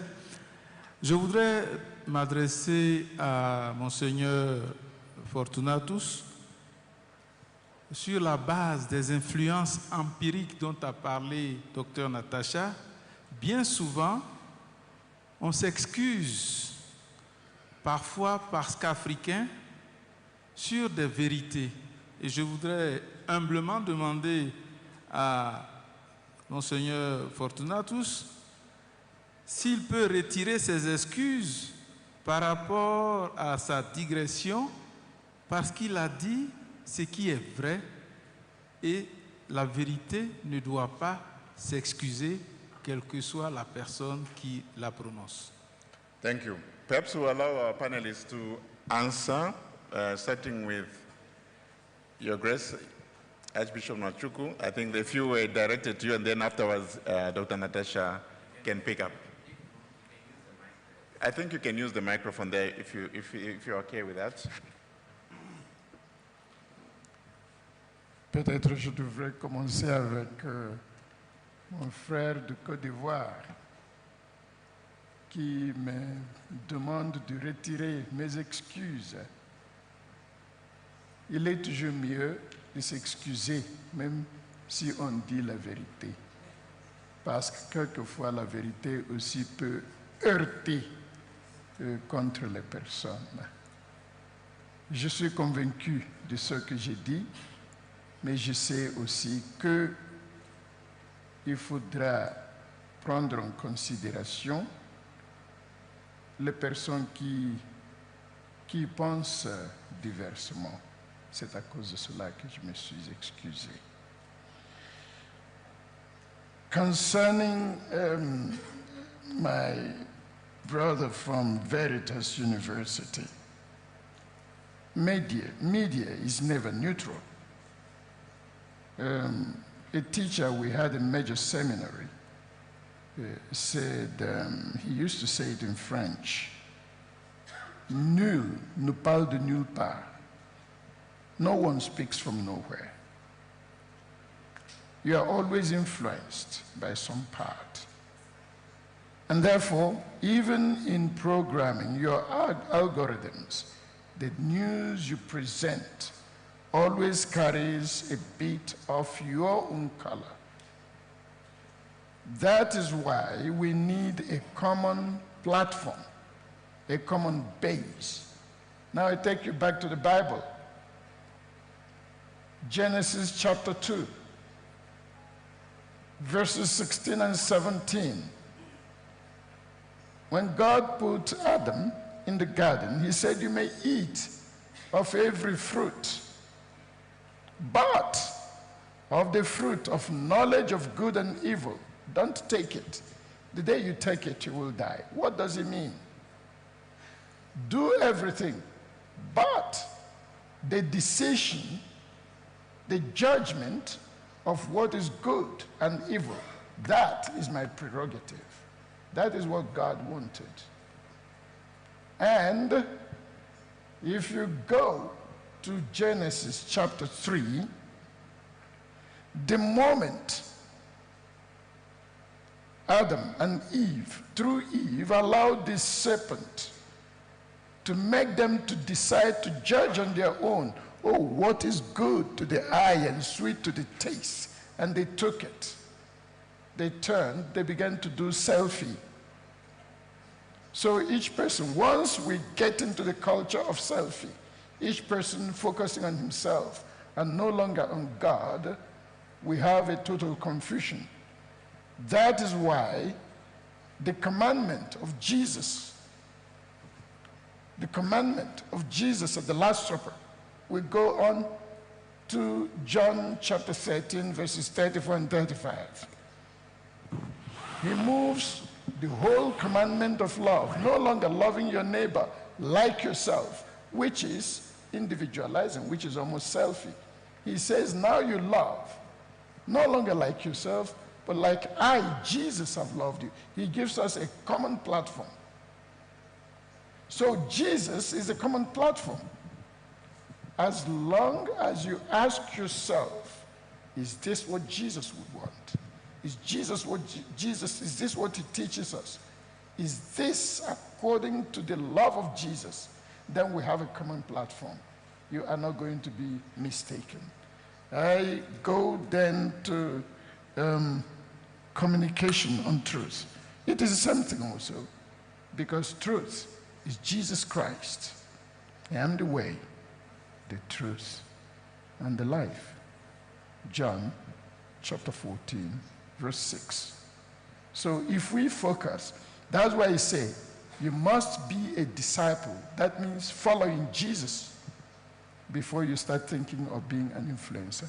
If you place Jesus first and keep him as your point of orientation and focus, you are not going to miss your mark. Thank you.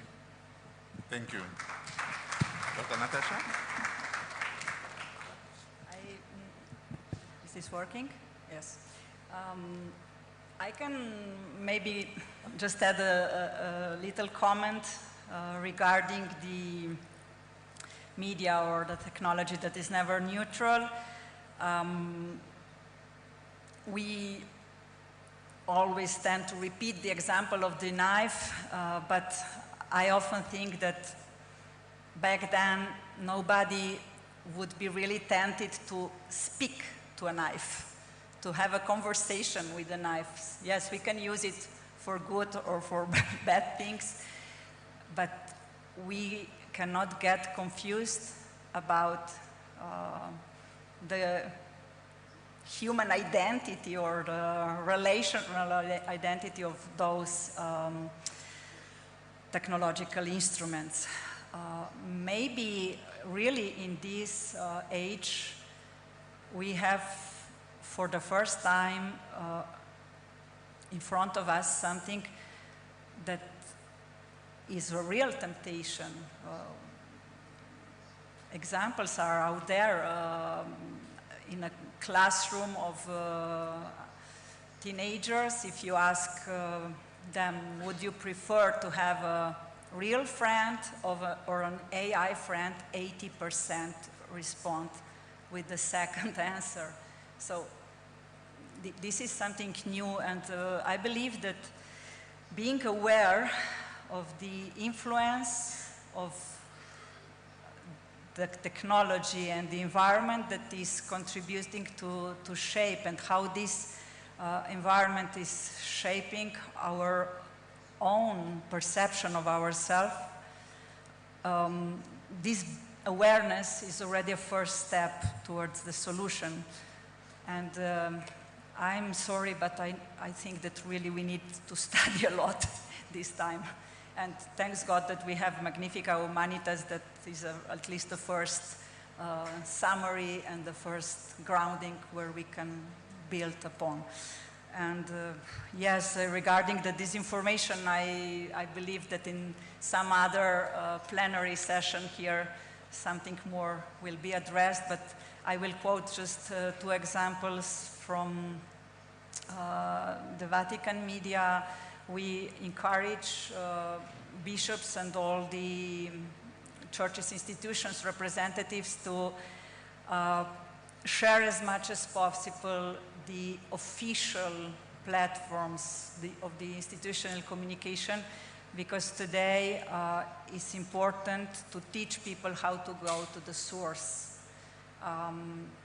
I can tell you even an example in the negative sense. Last year, when Pope Francis was in hospital, we have heard at least 12 times that he has already died. And somebody, to make this fake news credible, used the Vatican News brand to spread the fake news. So this is just to say that people trust our institutions and our communication.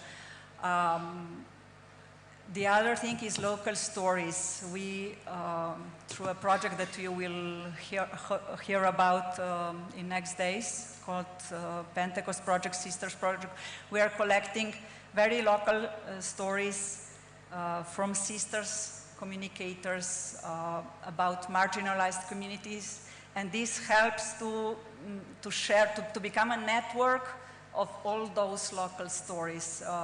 This is just one example. We can have thousands of that. So how do we give our media to people so that they can know that this is their home, that this is the place where they can share their stories? This is maybe one example of what can we do. Then there are other levels that I will not open here. Okay. Perhaps we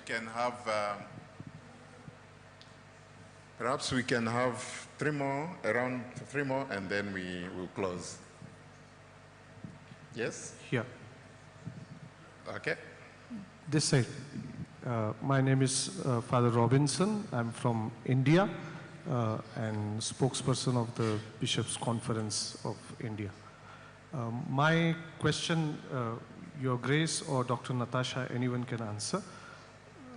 You know, after the advancement of AI and technology, we are still learning. And we have improved, the humanity, I mean. And there are some new challenges which are coming, and I'm sure we are slowly, step by step, learning and going forward. Now, instead of focusing on some of those negative aspects of this AI or digital advancement, why not we start also talking in terms of AI for good or technology for good, or there is another thing what we call AI or technology and humanity, human beings, a collaborative technology, where human beings and AI or human beings and robotics, what we call that cobotics nowadays. Cobots, where human and robots, technology, AI work together for the betterment, cultural betterment or environmental betterment or whatever in that case. So should we not start talking in these terms in coming days or as we grow in our understanding of this technology? Thank you so much. All the questions have been from the men. The ladies, the sisters, where are you? There, thank you.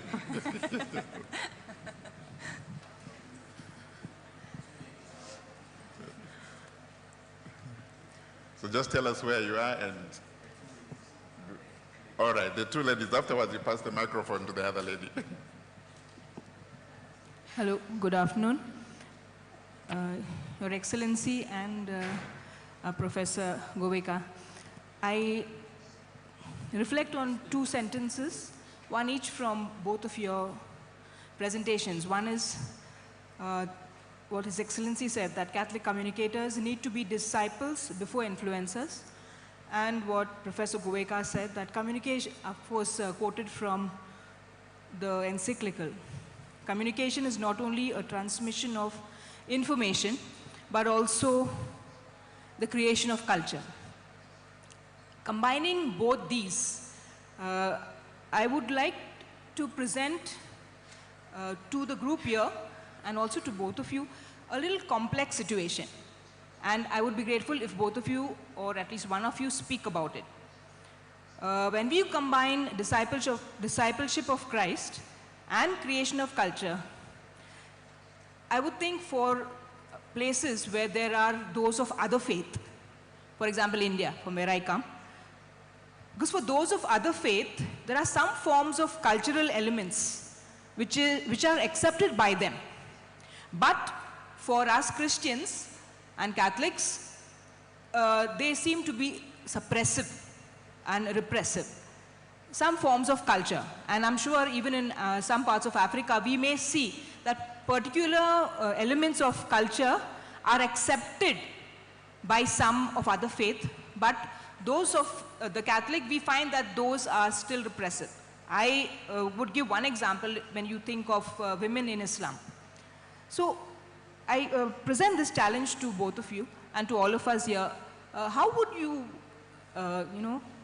look at this? How can we be understanding of those in these other faith who have imbibed this part of their culture as okay? And at the same time, we as Catholics, we want to bring about a transformation of culture in line with Christ's values. Thank you. Thank you. Thank you, sister. Welcome. The other... I thought we had another lady there. Yeah, please. Good afternoon. I am Fomucha Mirabel. I'm the Director of Communication for the Diocese of Buea and the Catholic Printing Press. I'm coming from Cameroon.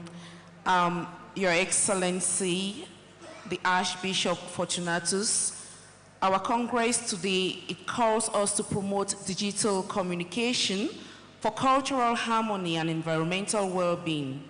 Now, we live in an age where we live in a digital age where online engagement often rewards division, sensationalism, and conflict rather than dialogue. I would like to know your opinion on the strategies that Catholic communicators can adopt to ensure that our digital platforms, they become authentic spaces of encounter and the care for our common homes. Thank you. Thank you very much. I think we will allow our panelists to take up those questions with the last remarks.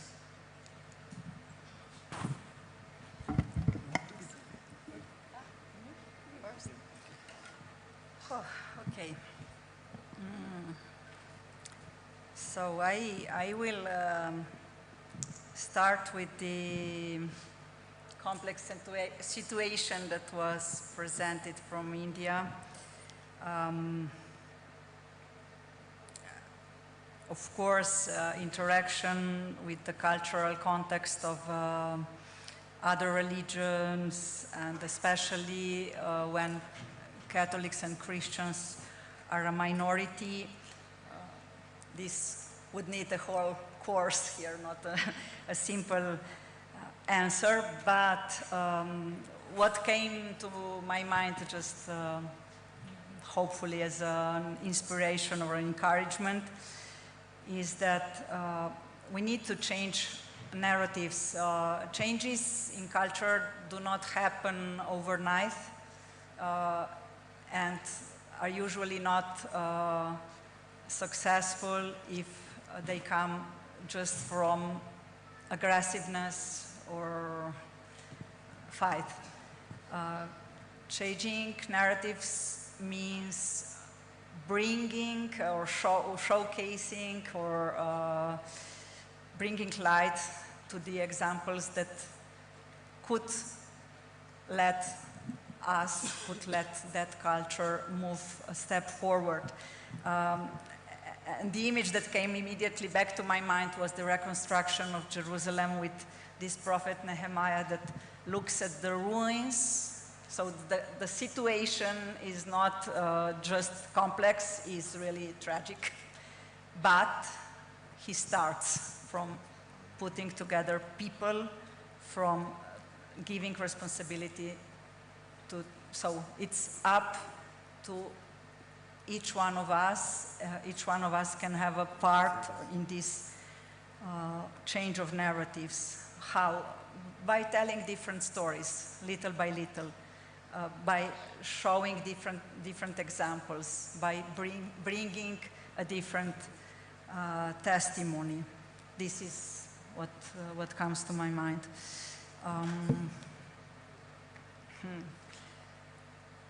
Yes, regarding AI and for good, AI and for collaboration, this is what will happen in any case.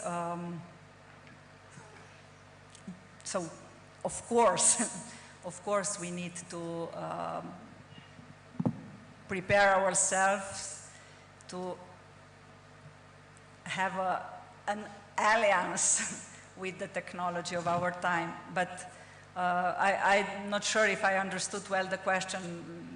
This doesn't mean that we don't have to be aware of the possible, and not only possible, but unfortunately probable negative effects that we are already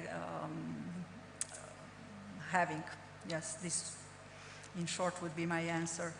Regarding the strategies for authentic communication, I would just repeat something that was said by Archbishop Fortunatus, that we need to form our mind before forming the platform. So to invest in our ability to discern, because the issue is not just producing more content, and even because you saw we cannot be competitive with all those AI factories. We need to find out how do we form our interior life, our life of disciples, and how do we help each other in this, first of all. And then the second thing for me is that we need to set the goals. And again, what could be the goals of using the digital platforms for our Catholic communities, if not to help the communities to meet in person, or to celebrate together, or to have a pilgrimage together, or whatever is than a physical experience. It's just a little suggestion.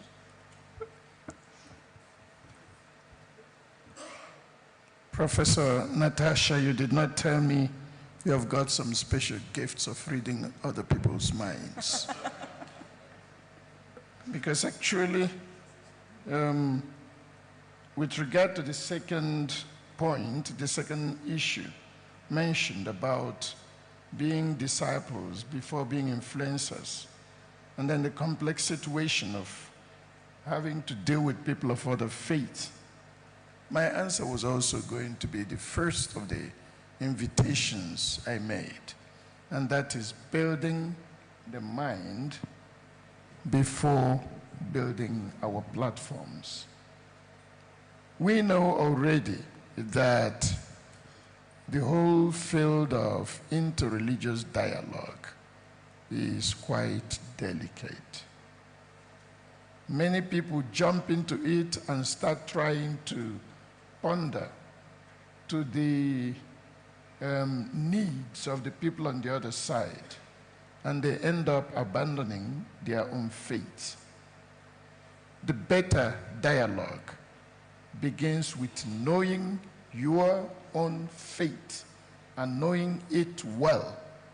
So you go to dialogue with the other person, you are not just saying things. The person sees the authenticity of who you are and what you are.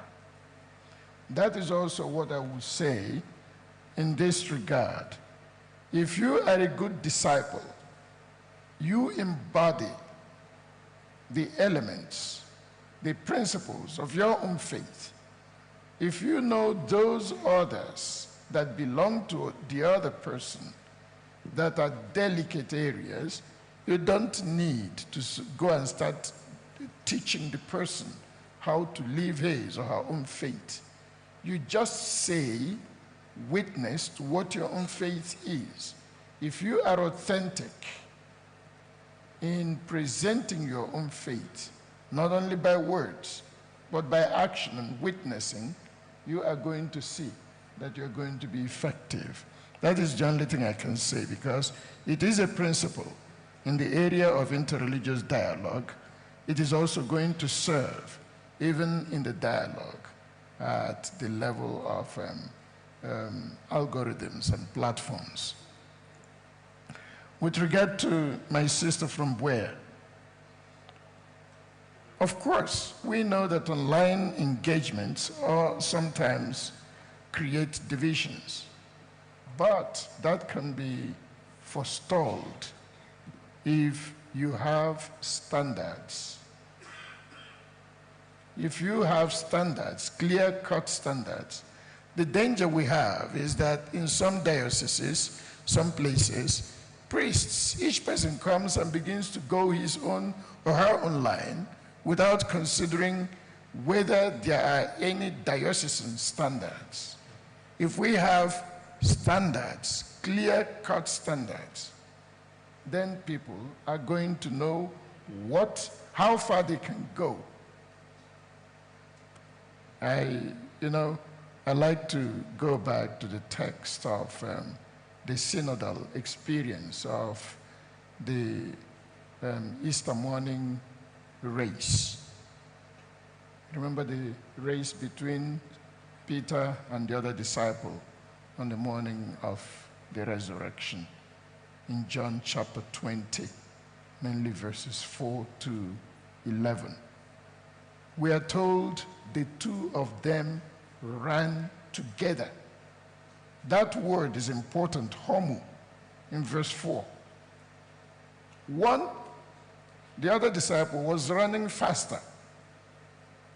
Peter did not try to stop him because he knew they were running together. The other one arrived before Peter. He did not go in. He waited for Peter because he knew they were running together. The same thing also in the diocesan platforms. If there are set standards and principles which people respect, some people might be running faster than the others. Important thing is that they respect the standards and principles. I go now to the first one with regard to focusing on the negative aspect. I like that. But that is only what appears to be the case. We all love and we're enjoying the positive side of AI. I love the expression cobotics and then collaborative technology. They're all beautiful things, but it is always important to tell a child, because we are still at the learning stage. You mentioned it. With AI, we are still learning. So when a child is learning, you tell the child what are the don'ts and what are the do's. We have to establish what are the precincts that will be difficult, dangerous to cross.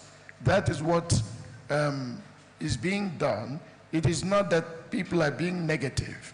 I had the privilege of serving the Holy See in a place where I was able to attend the conference on disarmament. And I can assure you that we have a lot of worries with regard to AI in the area of creation of new weapons.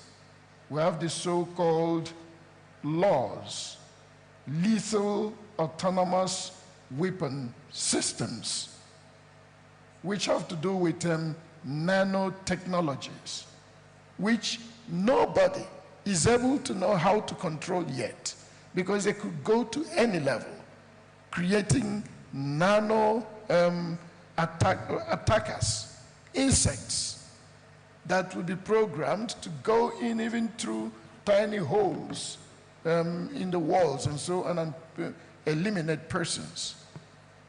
Swarm technologies.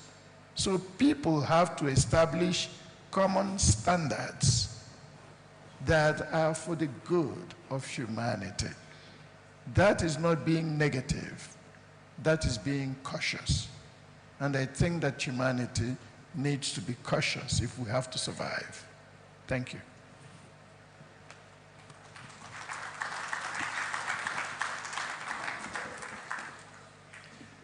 Dear fellow delegates, before I hand you over to the Director of Ceremonies, I'm sure he has some housekeeping details about what's going to happen this afternoon. But for now, allow me to thank in a very special way His Grace Archbishop Fortunatus Nwachukwu and Dr. Natasha Goveka. I'm sure you also agree that they have set the bar very high with the quality and the depth of their presentation. They've really set us on fire. Indeed, Archbishop Nwachukwu, incidentally, he's a biblical scholar, apart from the many hats that he wears, administrator, diplomat, archbishop, priest, and so on. He's an accomplished biblical scholar, and I invite you to go to page 25 of our Congress booklet, and you find detailed biographies of our two panelists. Most of these issues that we have talked about this morning, afternoon, are going to come up again and again in our various discussion groups and so forth. So we have an opportunity to ask more questions and I think to go a little bit deeper into this discussion, very important discussion indeed. So please put together your hands for a round of applause for our panelists.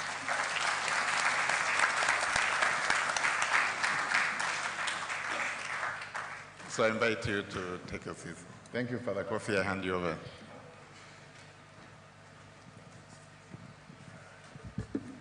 Shall we clap for them once again? Shall we do so? Thank you, Father Paul, for such a wonderful job. We are about going for lunch, but I would like to inform you of what happens after lunch and free time. We want to, first of all, apologize to all of you for not making available the brochure that contains the detailed activities, daily activities of our Congress. We had a technical challenge. This has been resolved, and so you have these brochures in due time. If we finish with lunch, we will have the first parallel sessions. The first panel will be talking on a model for peaceful coexistence and social development, and that will take place in the main hall here. The second panel will be dealing with environmental communication and the care for creation.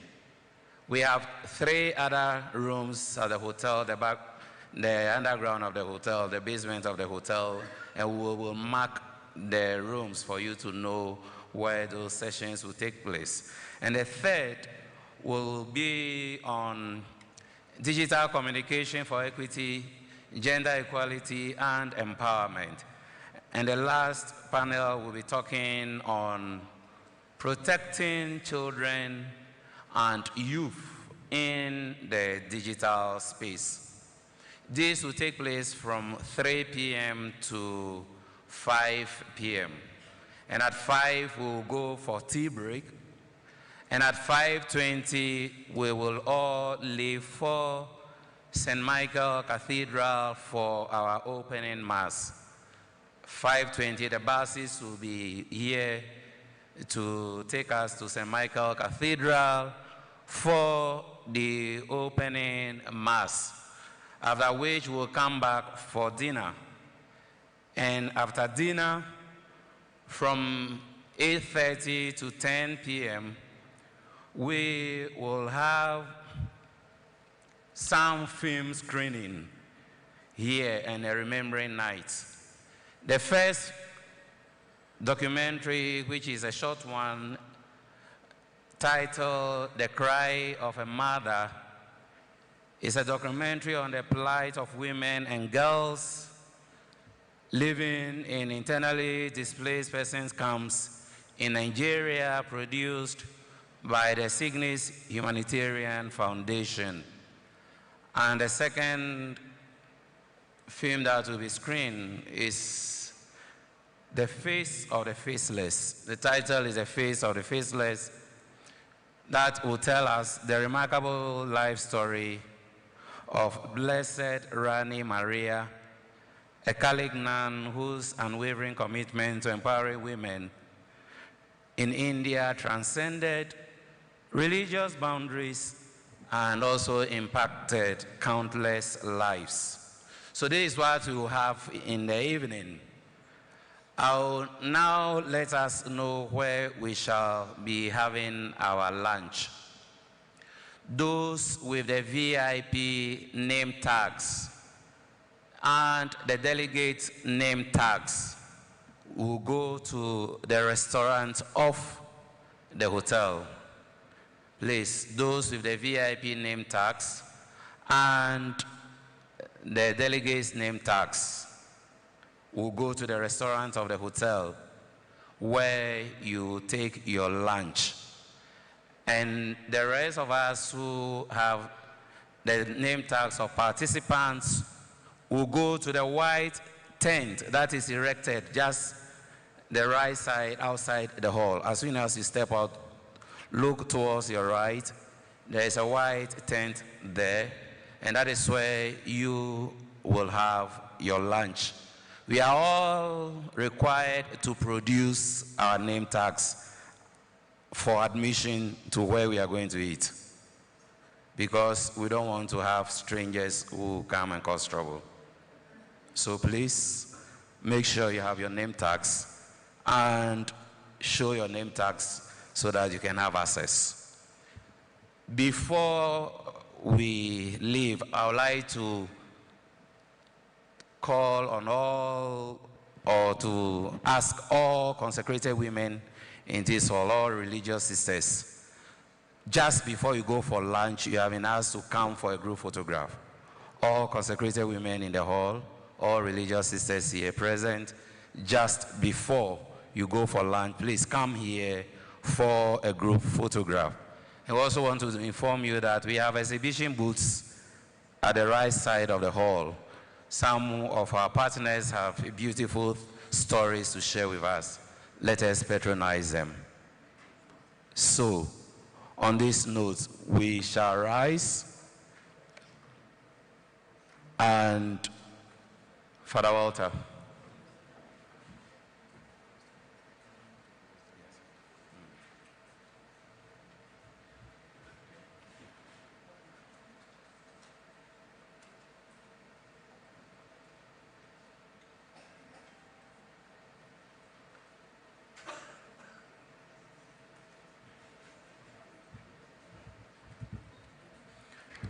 Shall we now rise as I invite His Eminence Antoine Cardinal Kambanda to take the closing prayer and also bless our meals for us. So as soon as you step out and you're able to produce your name tag, you're able to take your lunch as well. Thank you.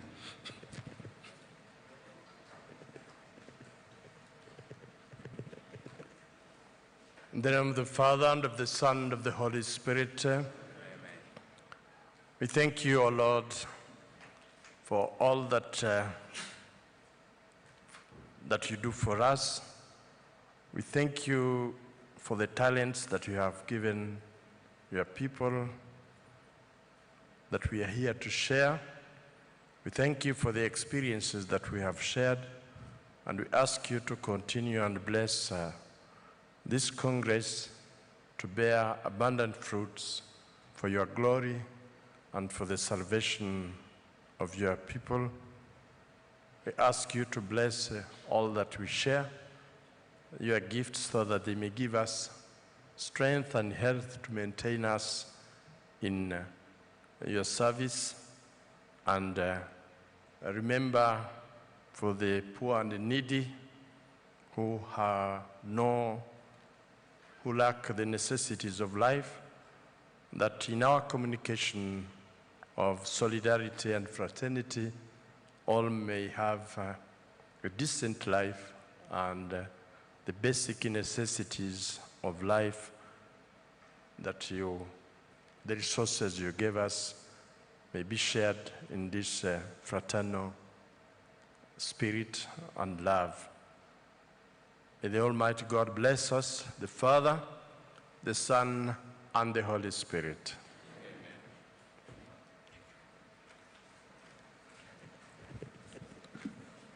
So as the sisters come for the photograph, may I remind us of where the parallel sessions will be taking place at 3 p.m. from our lunch break. So group 1 will be in this hall, as I've already indicated. Group 1 will be in this hall. Groups 2 and 3 will be at a small room close to the poolside at the hotel. And group 4 will be on the second floor of this building. The rooms will not be able to take more than 50 participants. So please let us take note. So sisters, can you please come? Sisters, can you please come? Group 3.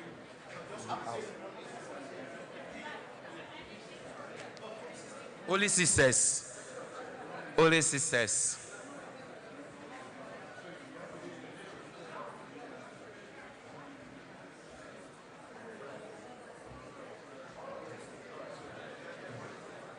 All right,